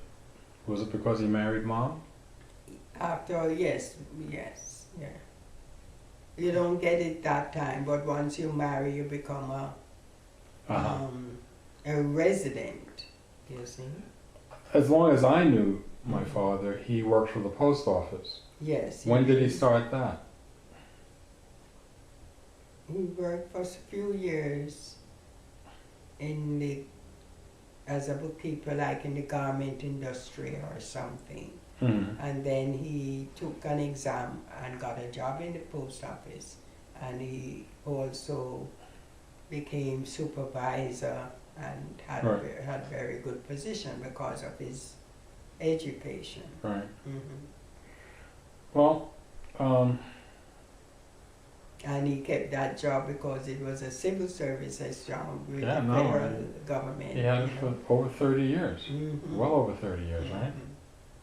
So, Ma gets married in 52. Where did my mother and my father live? Were they in Corona? They were in Corona. But they couldn't afford... Until when you were born. They couldn't afford a house right away. Right, so they had an apartment in Corona? No. They lived with Resna. Really? Not with Resna, with Sis. You see, in those days, what people did, they lived with their families. Yeah. You see? And they were, Sis, the older one, had bought one house in Corona. It was a two-family house. My father always told them, make sure you buy a house and live in it, you know? And they were smarter than we were in that we bought only one-family homes. Right. They bought brick two-family homes. So while they occupied the bottom floor, the upstairs floors was rented out completely. So they also saved by getting rentals. Right. You see? Got it. And that was very good. Sis did that first. Freddie did that. Mavis did that. Resna did that. So when they all moved to Laurelton, then they kept the two family homes, rented out both floors. Right. That gave them a jump start.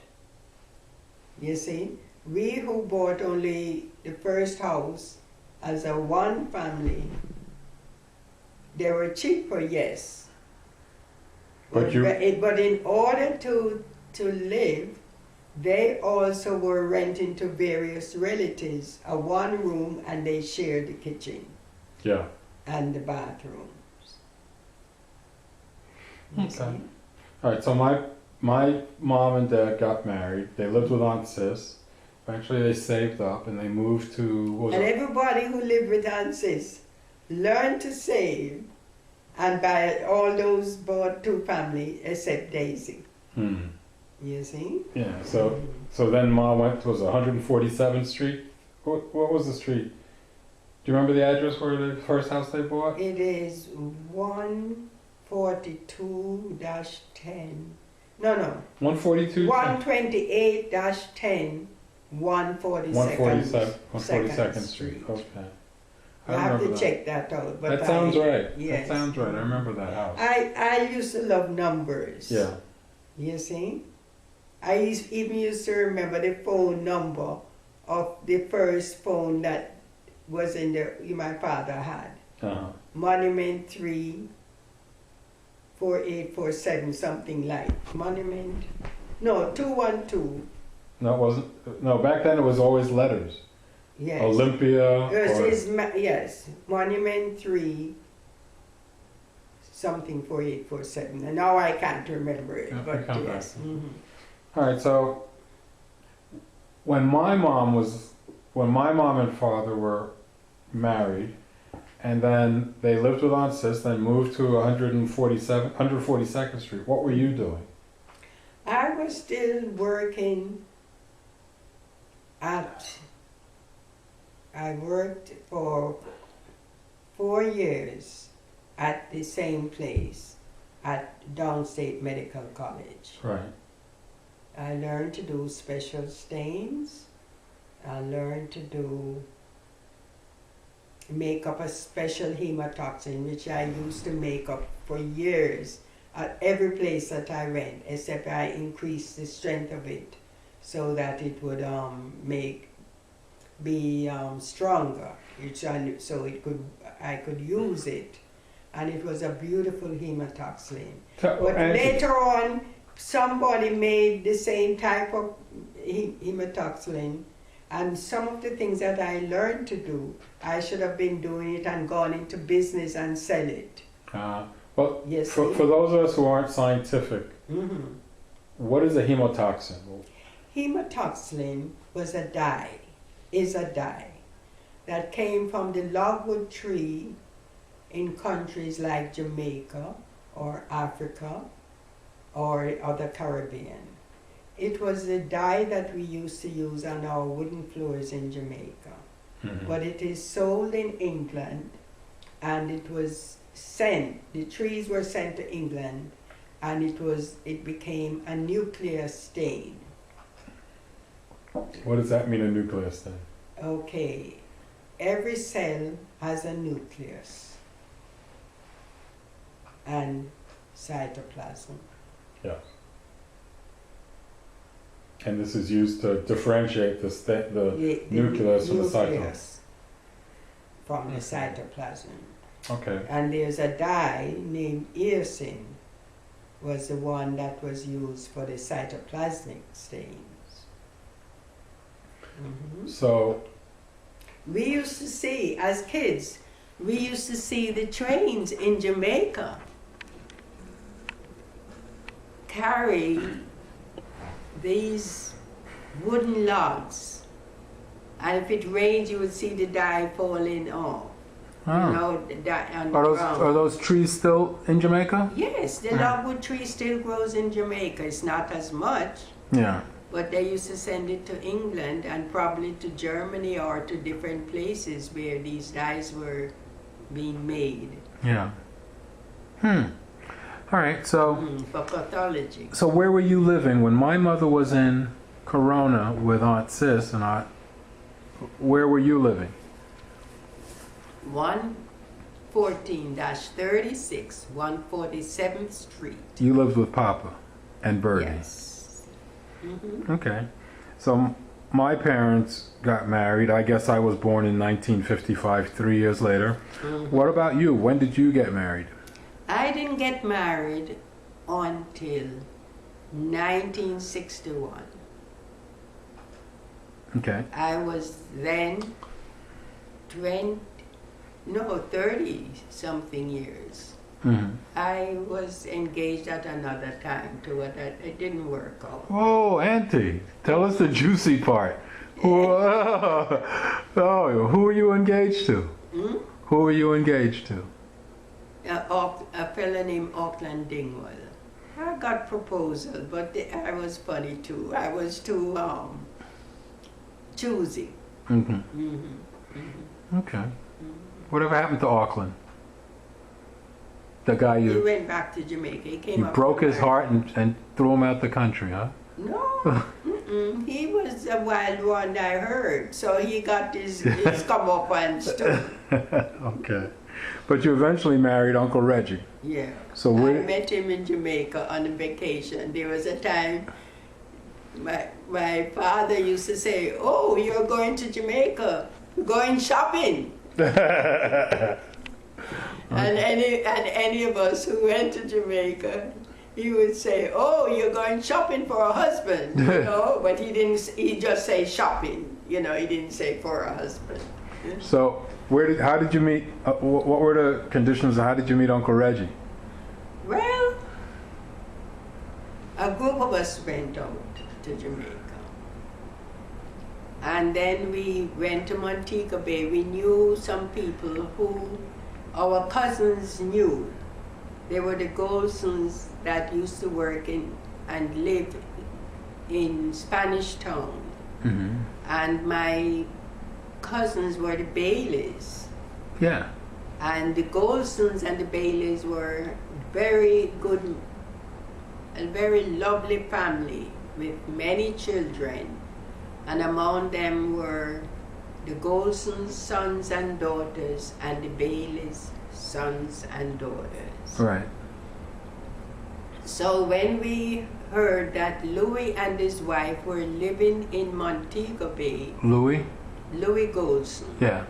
then we went up to Montego Bay, and of course they entertained us, and we went to dances and so forth, and I met Reggie there. Well, I always loved to dance. Mm-hmm. Daisy never liked dancing, but she was married and she wasn't there at the time. Right. So I met Reggie right there at one of the dances in Montego Bay. Oh, okay. And he swept you off your feet. Mm-hmm. All right. What was Uncle Reggie doing while he was living in Jamaica? He worked at the hotels. Mm-hmm. He was, I don't know, he was a steward, I think. He might have been a steward then. Okay. You see? Mm-hmm. All right. So, from the time you met Uncle Reggie Mm-hmm. at the dance till you got married, how much time had elapsed? I met him, it was in August, and he proposed, and then I went out in March for the wedding in Jamaica. Mm. And it was my grandmother was there. Ba had died by then, Yeah. Aunt Olga, and it was at the house of my aunt in Linstead. But Aunt Julie, and who is Mrs. Bailey, Yeah. and her friends made the cakes, the wedding cakes, and Did Papa go? neither Papa nor your mother went. Hmm. Yeah. How come? How come Papa didn't go? I don't know. And I don't know how Daisy didn't come too, but maybe you were small. Yeah. God, this was 61? Yeah, I was 5 or so. 61. Yeah. Mm-hmm. But, well, A lot of people didn't travel that much at that time. well, we all know the story about me coming back and saying, me ride one horse. Yes. So yes. I had traveled because I went down and I lived with Mom. Yes. Your mother So I must have been about 4 or 5 was 4. You were really 4 years old. when I went to Jamaica. I went by Did she take me that time? Yes, she took you. But she left me there. She didn't leave you. I seem to remember running around with Frenchie and Fred as a little kid, and I don't remember Ma. I lived at great grandma. She said she used to read a lot. Who? Your mother. I think I spent the summer Mm-hmm. with great grandma. So Daisy must have visited the Baileys or so. Yeah, oh, maybe right. But I spent the time there alone with great grandma. No, she said she was right there. Really? You know?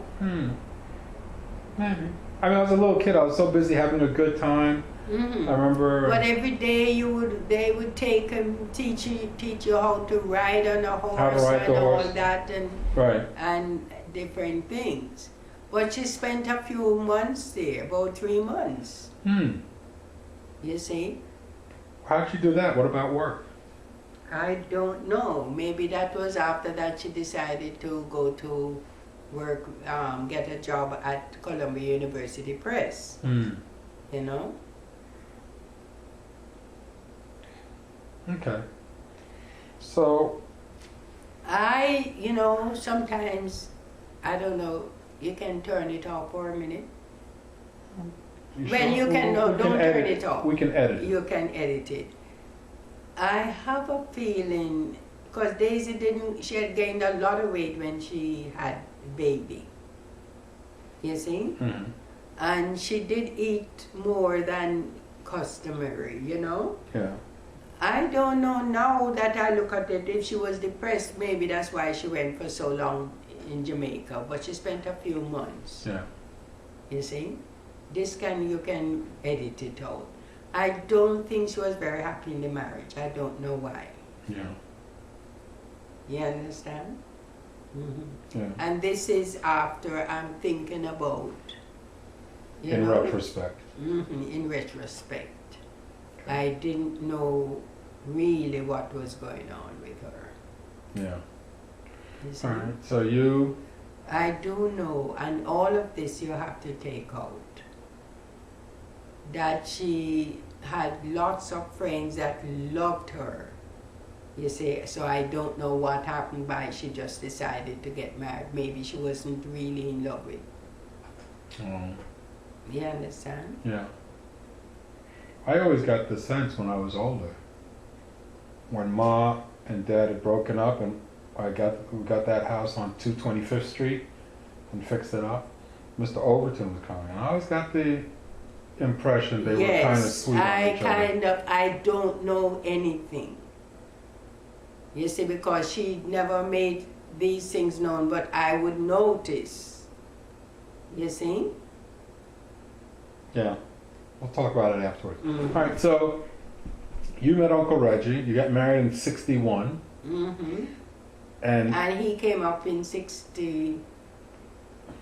In March, I got married March 15, 1961. He came up in September. Okay. Now, I wanted to get a place of my own, an apartment to live. Right. And I found one. And Daisy did not like that. She wanted me to come and live in the house on 142nd Street. Right. So I had to get back my down payment. I really wanted not to be in a place where so many people were coming to the house, because your mother was typing extra work, I remember. dissertations and so forth, Yes. and different people were coming to the house, Right. like her friends, you know, and they were single friends, Mm-hmm. you see, like Barbara and Eccleston. All this don't have to be in this, you know. But what I'm trying to say is, and she went to my father and her father and said, no, I live with Mavis, them and so forth. Why can't she come and live with me and pay me rent? You see? Yeah. So he suggested that I live So you lived in that house? I lived in that house too. Okay. You Well, see? how long did you live there? I lived there when he came up in September. Mm-hmm. And I lived there until I got the house on Sutter Avenue next door, Across from us. or in the next street from you. Right. You see? So that meant, and I got that house in 1963. So I must have lived there 2 years because Judith was born while I was in that house. In 142nd Second Street. Street. Oh, I don't remember. So I left there March to live in the house. It's good that I put in these, because it also shows the relationship. I will turn myself around to suit someone else. Yeah. You understand?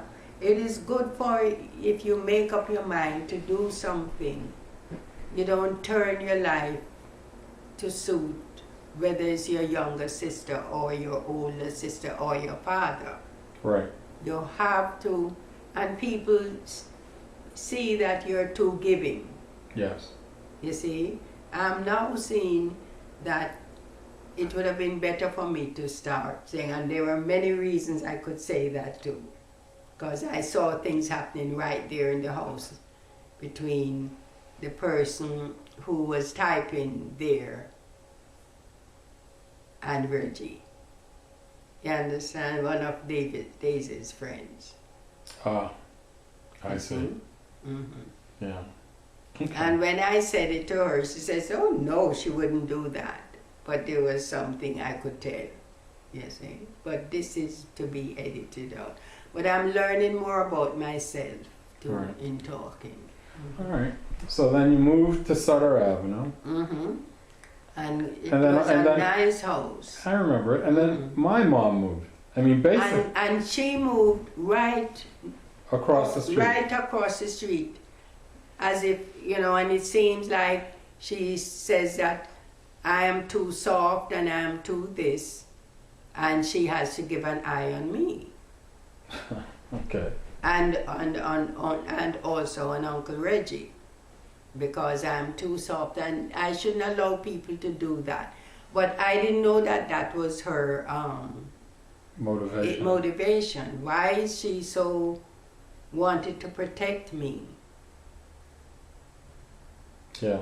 You understand? She had her life to live too. Okay. So then you moved there with Uncle Reggie. Mhm. Judy was born. Judith was born while I was in the house. Right. But when you got to Sutter Avenue, it was you, Uncle Reggie, and Judy. And you went back to work. I went back to work from before, while I was living in the Right. house. So who helped you with Judy? I mean, I took Judith every morning to a lady who lived on Linden Boulevard yeah. and 140 something street. I had to get up every morning, get Judith ready, and go out. I had a car. Remember, I have a car. Yeah. Daisy didn't have a car. Well, she never And learned to she drive till very late. Never wanted to drive. Right. And she wanted me to take her to the subway every morning. Another woman was living at the house too. Which house? Your 142nd Street. She came there. Uh-huh. Her name was,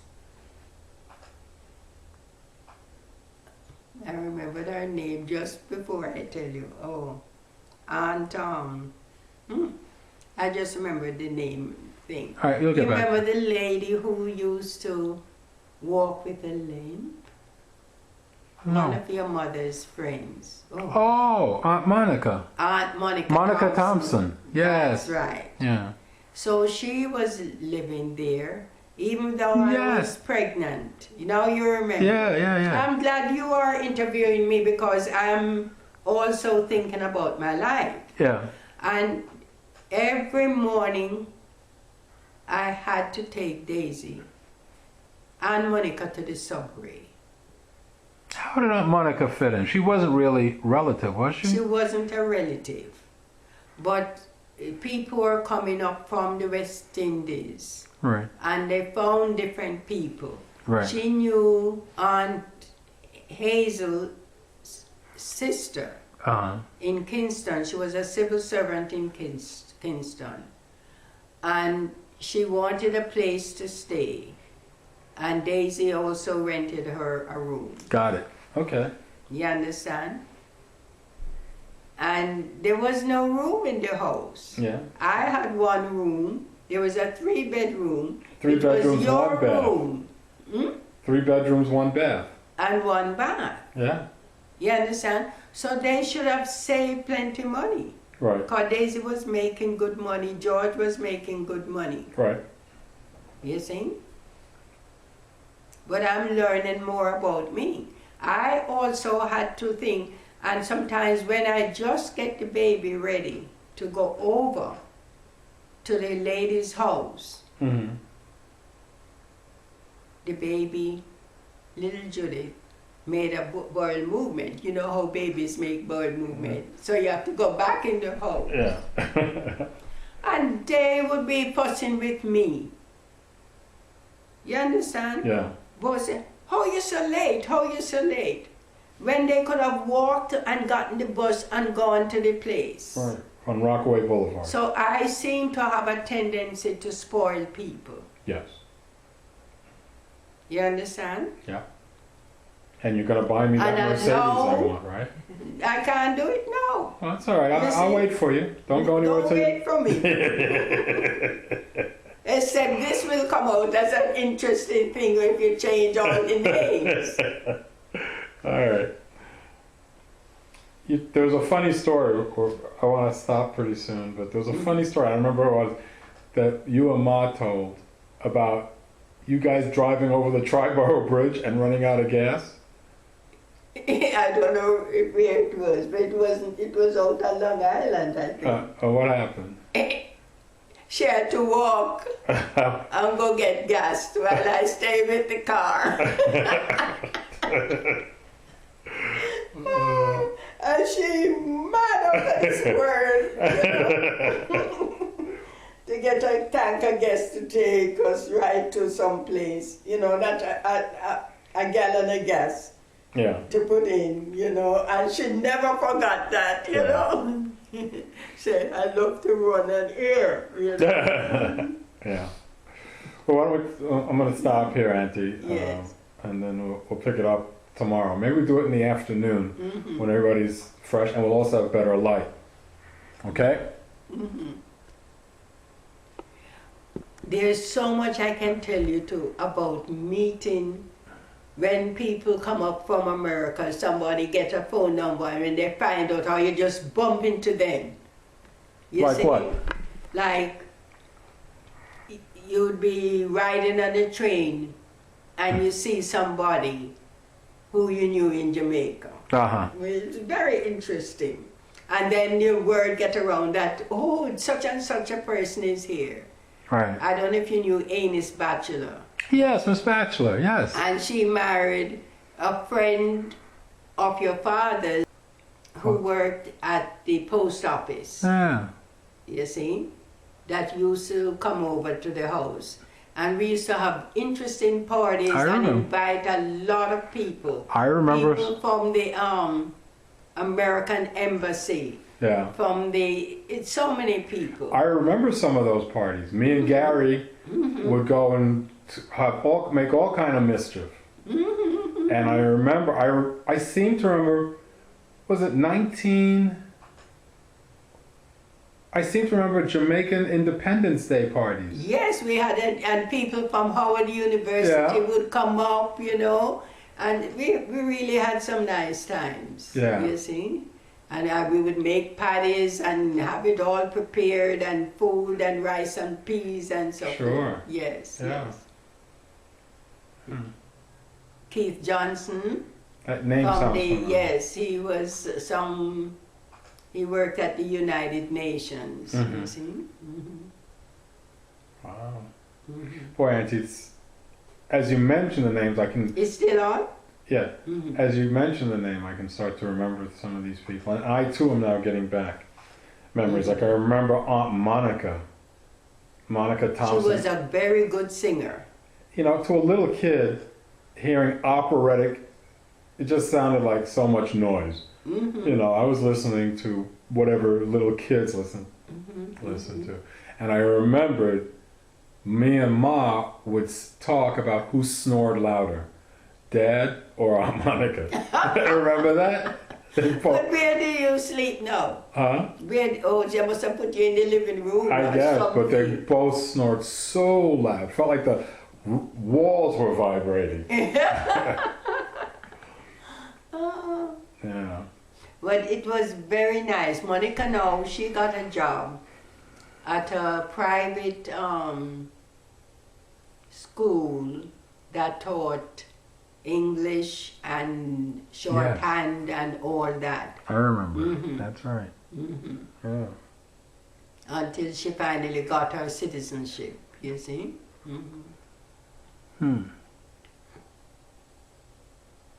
But people, and also when your mom moved to the house in front of me, she rented it out, that house, in rooms to Aunt Olga, them, and lots of other people. I remember Aunt Rose. Aunt Rose lives with us.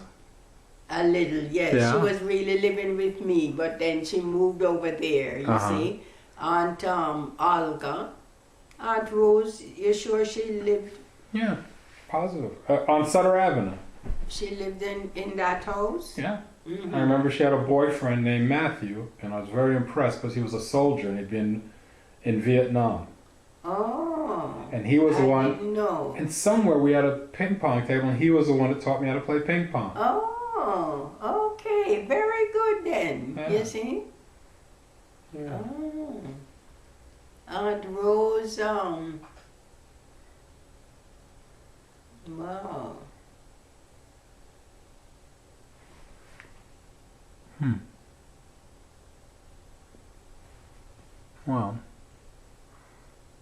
Well, we'll start tomorrow, and we'll pick up with David's birth. Okay. All right. Good night, Auntie. See you later. So, Auntie, we were, yesterday we finished off where Judy had just gotten born, and you moved over to Sutter Avenue. But a moment ago, you were talking about Papa and how he was a very good speaker and how he kind of broke off from Rabbi Matthews and was leaning towards the community studying some of the... Well, we didn't know him while he was with... When we met, when we came back, he had already... He and Rabbi Wilkins had already... Speak up. Oh. When we met him... Met who? When we went back to... When Daisy came back to America in 1947, January. Before that, Kahol Beth B'nai Israel had already been started at 204 Lenox Avenue. They had already left Rabbi Matthews and decided with a few of the members and others, and had already started a congregation. So we did not know, and we met other people who were also leaving to join Kahol Beth B'nai Israel, and these were other members. Kahol Beth B'nai Israel. That was Papa's synagogue? Papa's, and it really wasn't Papa's or Rabbi Wilkins. They were the head rabbis, but there were many people who convened and started that synagogue. There was a rabbi there that I always liked, very soft-spoken guy, Rabbi Elder Matthias. Remember him? Yes, he was Elder Matthias. Yeah. Yes, he was very, very, very learned and wanted to be a rabbi. Yeah. And also expected my father to ordain him. Uh-huh. My father felt that he wasn't qualified enough, Rabbi McLeod, Yeah. to do this, and he was encouraging Elder Matthias to go to the yeshiva even for part-time studies. Which yeshiva? Even the Hebrew University in Yes. Uptown Manhattan? Mhm. Mm-hmm. He felt that he was qualified and still young enough to Yeah. learn as much because he was also good in Hebrew. Well, I remember Elder Matthias, even many years later, was part of Mount Horeb, when my father was eventually president sometime later. Wasn't he there? No, He wasn't at Mount Horeb? I don't remember him being there. Maybe I'm wrong. Maybe I'm wrong, but I think he was. Because he was very hurt Yeah, who? that he was not ordained. Now, who was at Mount Horeb? There was Rabbi Moses, right? Mhm. Who else was there? Rabbi Paris was there. Yes. The Bastions, many people. All right. All right. Let's get back to your immediate family, Auntie.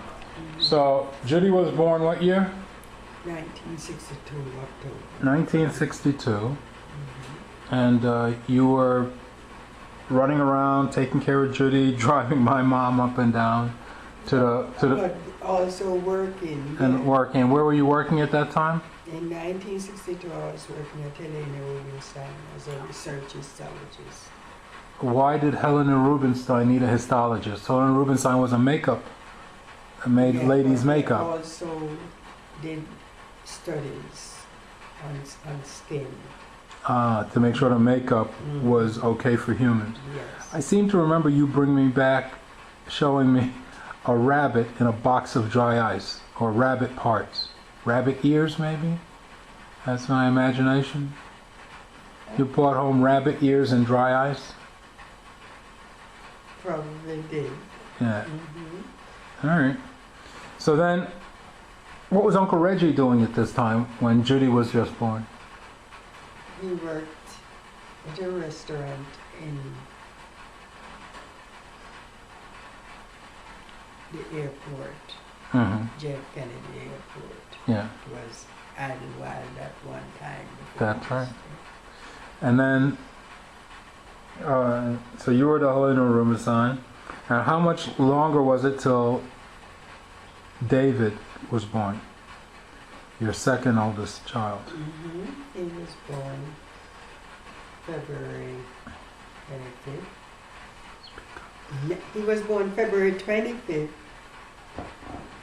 1964. Uh-huh. That's after the death of your grandfather. and Yeah. my father. So Papa did see Judy, Yes, Huh. not not too long. but not David. Yeah. Okay. And so then, soon after that came Debbie. Debbie, Now, she was like 3 years younger than Judith, uh-huh. you see. Okay. And then Reggie was born in 1967. 1967. Reggie was born in 1967, February. So, So he's 3 years younger than did anything notable happen between David being born and Debbie? Anything major happen in your life? Well, let's I see. kept working Mm-hmm.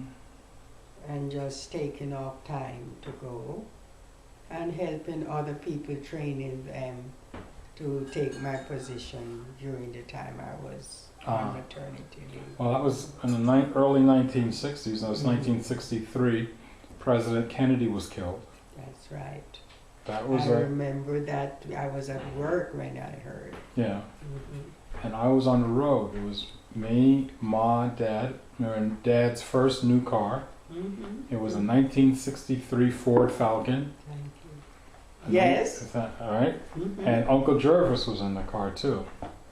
Remember Jervis? Yes, yes, yes. So, was Uncle Jervis really an uncle? No, Okay. he was a student at New York University. Mm-hmm. He was in scholarship as well.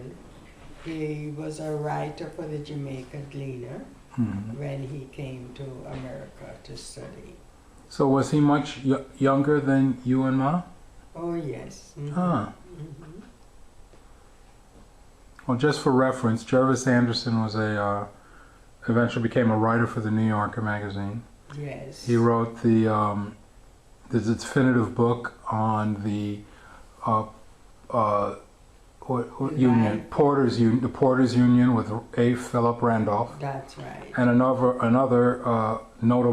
couple of other notable books on Black history. Yes. Okay, and I remember late at night, him and my mother would be staying up late at night playing Scrabble.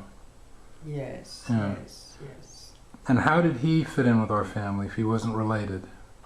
Because a lot of students, they would come on weekends. And as a matter of fact, I think we met him through, who did we meet him through? Our friends, Monica Gale, Mm-hmm. you see. And he just liked to speak to, he wanted to write about Rabbi, Uh-huh. you see. There was an uncle that I had. I don't know if he was a real uncle, but it seems like everybody who was 5 years older than me had to call uncle. Mm-hmm. So it was Rick, husky guy from Jamaica. He was a mechanic, Uncle Rick, and he had a wife named, I think it was Inez, very light-skinned woman, very buxom light-skinned woman. You don't remember them? No. Uncle Rick stayed at my house with Ma on Sutter Avenue for a while. Oh, yes, Yeah. yes. This Aunt Inez was Inez McLeod from Jamaica, and she had married name. What is Rick's last name? I cannot think. Oh, of so it. she was a McLeod. She was a McLeod, but not related. Their Aunt Hazel Yeah, was a schoolmate of ours, yeah, and we all became very good friends. right. And Inez came up on vacation and worked in the United States.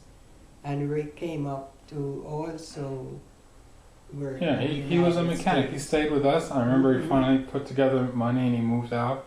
Mhm. And I guess he had his own place. And then eventually Aunt Inez was here full time, right? No, she went back to Jamaica. But she could have stayed and gotten, because nurses were given special privileges to Right. stay. But she preferred to go back. Uh-huh. And so did he, you know. They eventually went back. Mhm. Okay. All right. Mhm. Now tell me about the Baileys, specifically Eric Bailey and Bev, Aunt Bev. You were friends with them coming up as a child? Yes, yes. As a matter of fact, when we met our cousins, the Baileys, was on a trip when we were quite young. We were going to the hospital to look for our uncle, Uncle Thomas McLeod, Uncle Tom. Yeah. And he had met in a train accident. There was a Kalamazoo that carried workers from Chabton and from Frankfield to the air base that was built in Clarendon. There was an air base in Clarendon? Yes, Is it during still there? the war in the Huh. 40s. Right. There was an air base there with American soldiers, and it became a very, very popular place for people, for Jamaicans to go to work there. Mm-hmm. And there was transport of people to do the labor work, Right. carpentry, everything, electricians and so forth. And Uncle Tom was on one of those trains, and it met in accident with the railroad, with a train carrying cane. Mm-hmm. And quite a few people died. Lots of people died, as well as they were injured in accident. And our uncle was one of those. Mm-hmm. Anyway, one day my Aunt Olga on my mother's side, who knew the McLeods, decided to take Daisy and me to go and visit our uncle. Mm-hmm. And on the train was a lady who was Mrs. Bailey, my aunt, and a cousin of mine on my mother's side, Mm-hmm. a first cousin, and her name was Martha Francis. Uh-huh. And so when we went into the railroad, into the coach, we entered at Maiden, but they had started from Grange Lane and had been like 30 miles before. Mm-hmm. And she said, "These are your nieces." And that's how we really met. Wow. So you and Uncle Eric go back a long way. Yes, you see. So this must have been 1943. Mm-hmm. Yes. When I was a child and I went to Jamaica, Uncle Eric took me under his wing and he would take me to a hot springs. What hot springs was that he took me to? Do you know? You would go into a little bungalow, and in the bungalow on the floor would be a hot spring. Oh, so that must have been the one in Kingston. Yeah. Yes. What was that? You see, you have mineral springs. Right. And it was warm water coming out of the rock. Right. And people would go there and bathe. I wonder if it's And still they said there. it's still there. It's Yeah? still there. And in Milkabad there's one too, a famous one. Yeah. All right. So going back to you, it was 1963, just before David was born. Mm-hmm. You're working at Helena Rubenstein. Uncle Reggie's working in a restaurant at somewhere in Kennedy Airport. Mm-hmm. President Kennedy is shot. Do you remember? Assassinated. And you said you were at work when it happened. Do you remember how you felt when hearing that? Oh, everybody was just so shocked.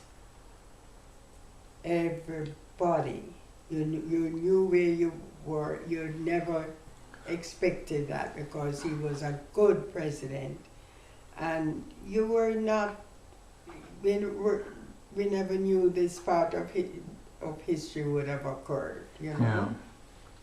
Yeah. It was terrible, terrible. Well, all right. So David is born. Mm-hmm. You continue at Helena Rubenstein. So now you got 3 kids. So who helped you with 3 kids? Well, I used to put ads in the papers. There was a woman from Harlem. I used to put ads in the papers. Mm-hmm. In those days, you could put and people would call up and you would interview them. Right. Among the first person, there was a lady from Trinidad. And she was on vacation, and she came and she stayed only about 3 or 4 months. Mm-hmm. You see, but she told us that she was going to be there. Right. And then your father's aunt he had told me about Aunt Jeanette, Yeah. and she came. Right. Very, very lovely lady. You remember Aunt Jeanette? Vaguely. Yes. Mm. A tall lady. Yeah. Yes. Huh. So she lived with you for a while and helped with the kids. And helped with the kids. Okay. And then I guess you got bored and you had Reggie. Little Reggie. Reggie, they were all one after the other, so Yeah. it's like another 16 months, Mm-hmm. you see. Yeah. You want some tea? There's tea there for you, Auntie. Thank you. I'm not as fluent. I'm just thinking now, you know, as you're reminding me. It's hot first. Okay. So, so what year was little Reggie born? 1967, February. Okay. February 20th.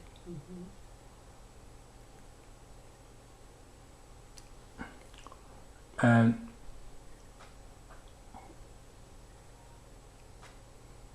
so what was going on with my mother at that time?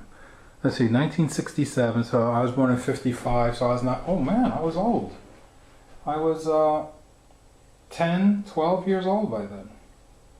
So that was right before we moved to Laurelton. We didn't, yes, I moved to Laurelton in 68. Right. So you moved maybe... So Reggie was born 67. Yeah. You moved 68. That sounds about right. Well, we moved 69. Yeah. That was the summer of Woodstock. And I remember that summer I was still on Sutter Avenue. And somehow I got wind of it and I said, nah, doesn't sound like it's going to be fun. Nobody's going to show up. And of course, 600,000 people showed up. Yes, yes. You went? No, I didn't. I was thinking about it. How old were you? You were only 12. Yeah, but 12 years old, you thought you could do anything. You know. I mean, that era of time was everything happening in Haight-Ashbury, and, you know, Timothy Leary was around and talking about LSD and all the hippies and anti-war movements. It was a year or two later that I'd marched on Jamaica Avenue in a number of anti-war movements, and I remember being in high school and worrying that my draft number would come up high and I'd end up having to go in the Army and go to Vietnam, which was not what I aspired to do. But anyway, hey, could you go check my register on my computer for the thing there? So 68 or so, you went to Laurelton. Yes. And how much did you pay for that house? Do you remember? About 31,500. And at that time, how much were you and Uncle Reggie earning combined? In 1968, I was working there. In 1968, I was at Albert Einstein College of Medicine.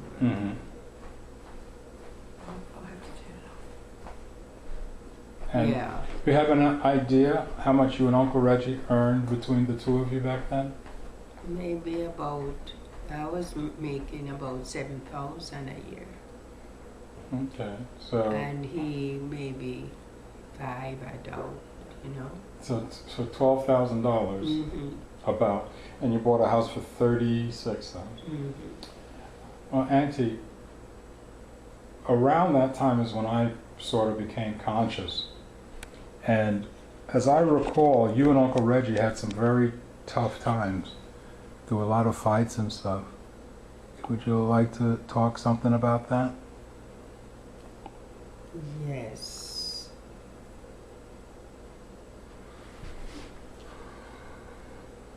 I do know that when the first two children were born, there was no no major problems. Mm. But as more children came, there was problems. I also had helped a lot of people to come to America. So my house was a meeting place for all the relatives. My Aunt Olga, Aunt Rose, Yeah. then his cousins, different people, friends came. But it was still not that bad. But after that, there was problem with going out. He was always going out. He and your father to some places out, like in St. Albans. They had friends in St. Albans. They were your father's friends. Mm. And they would go there like on a Saturday night. Yeah. They were.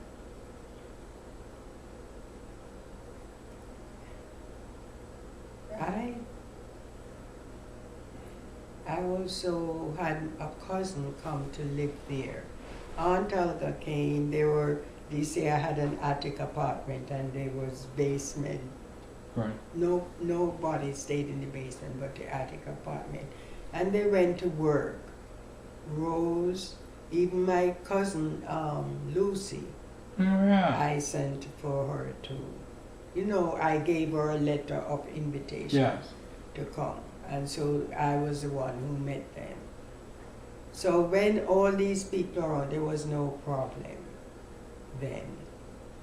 But eventually after that, there was more. And especially when I moved to the other house in Laurelton, that was when the real problem started. Because the children were small then. Yeah.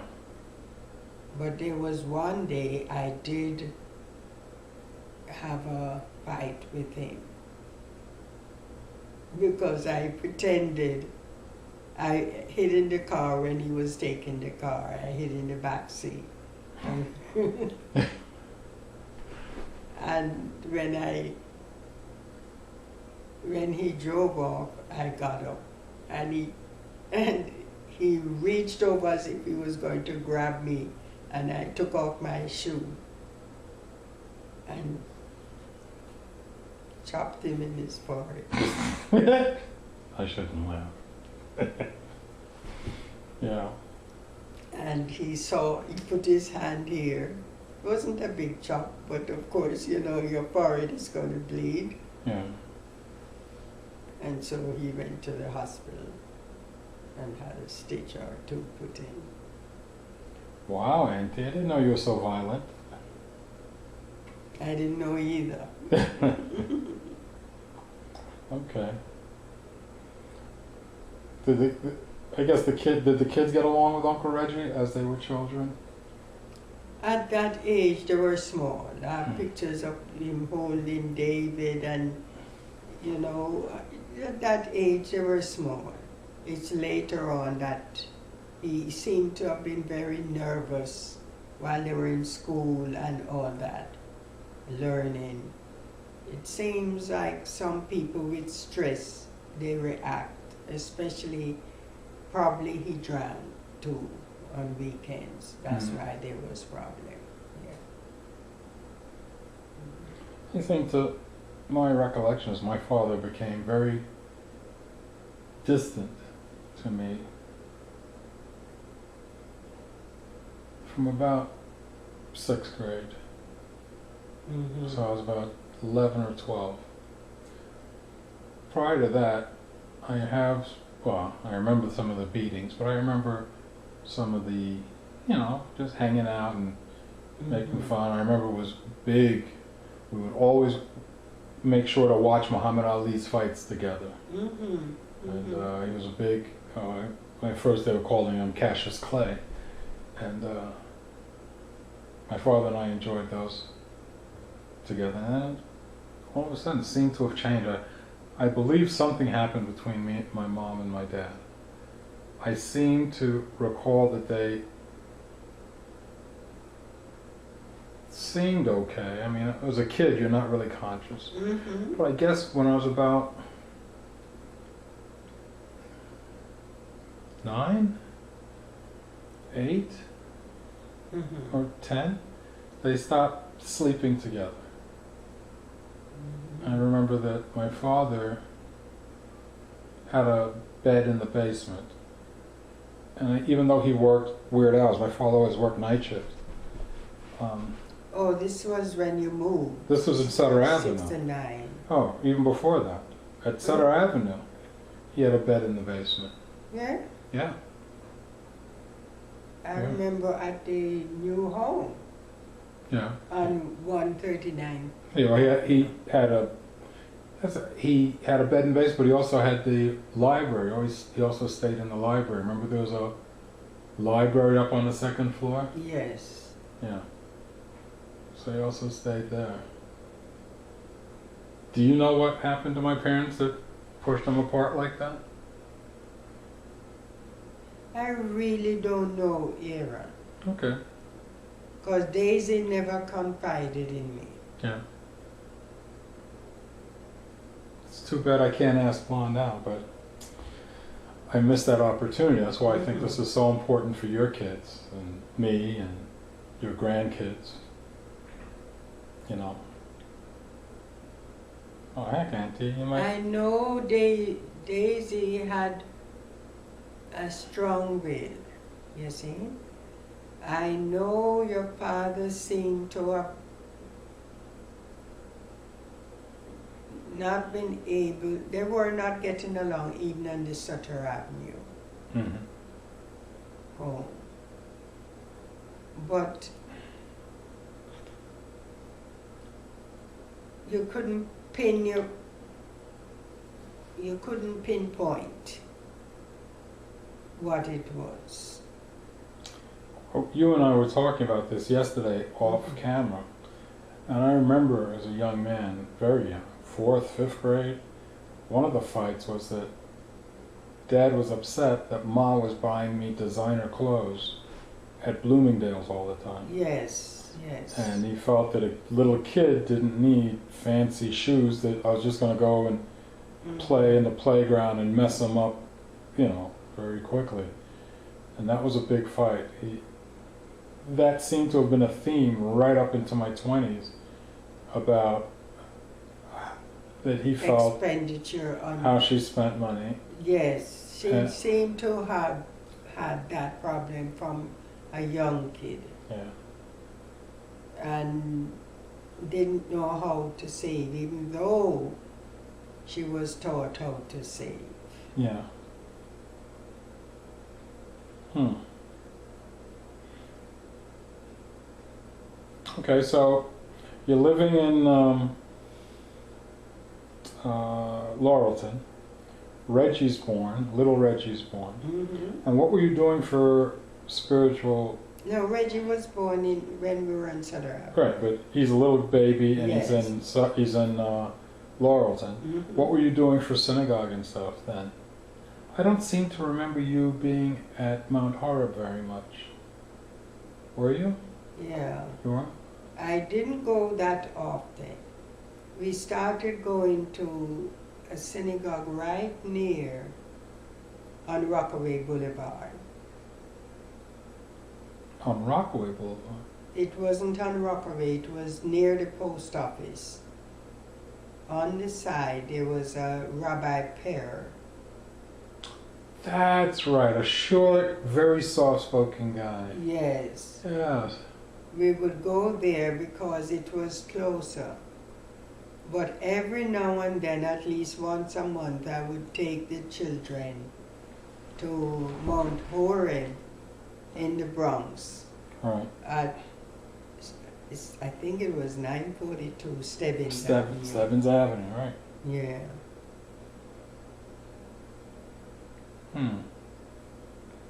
And Because I wanted the children to be acquainted with the people. right. So now Stebbins Avenue was in the Bronx. Yes. Now, if I'm not mistaken, it was not too far from the fruit market, the vegetable market in the Bronx, a bad area, rough area at the time. Mhm. How did those, now a lot of those people were from some of the synagogues in Harlem. Yes, yes. That's, I guess that, let's see, so I guess was that off the, was that the, what train line was that off? The It 123? Yes, it was an IRT Mm-hmm. train line, but we went by car. Right.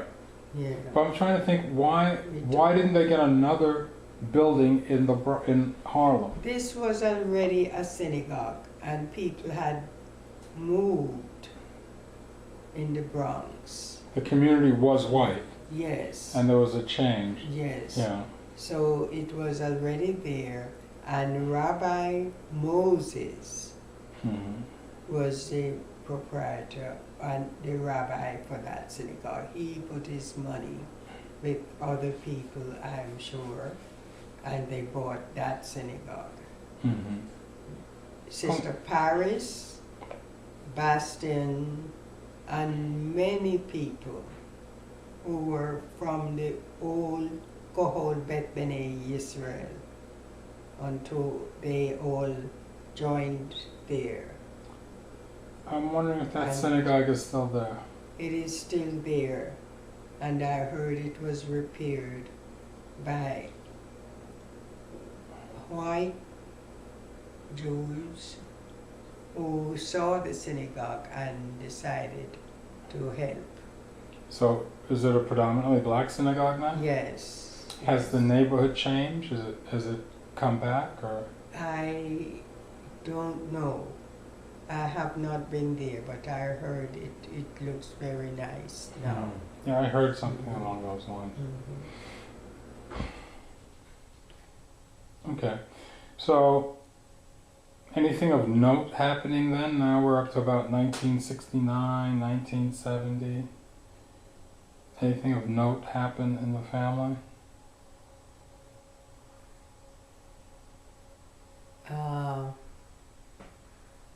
We started to go. One year I decided to go to a synagogue in Laurelton. Hmm. And I was very impressed with the people, but mostly with the teachings. And I decided that I would like the children to go to the Hebrew evening school. Was that the Young Israel of Laurelton? No, this was the Laurelton Jewish Center. Oh, Laurelton Jewish Center. Okay. There was a Young Israel synagogue, but I went one day out of curiosity Uh-huh. because the children were in public school and it was time for them to learn some Hebrew. Mm. So I went, there was a Rabbi Konovich.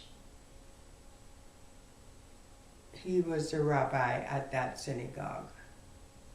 And I went to meet him so that the children after the day school, the public day school at PS 156, who could go to Hebrew after school.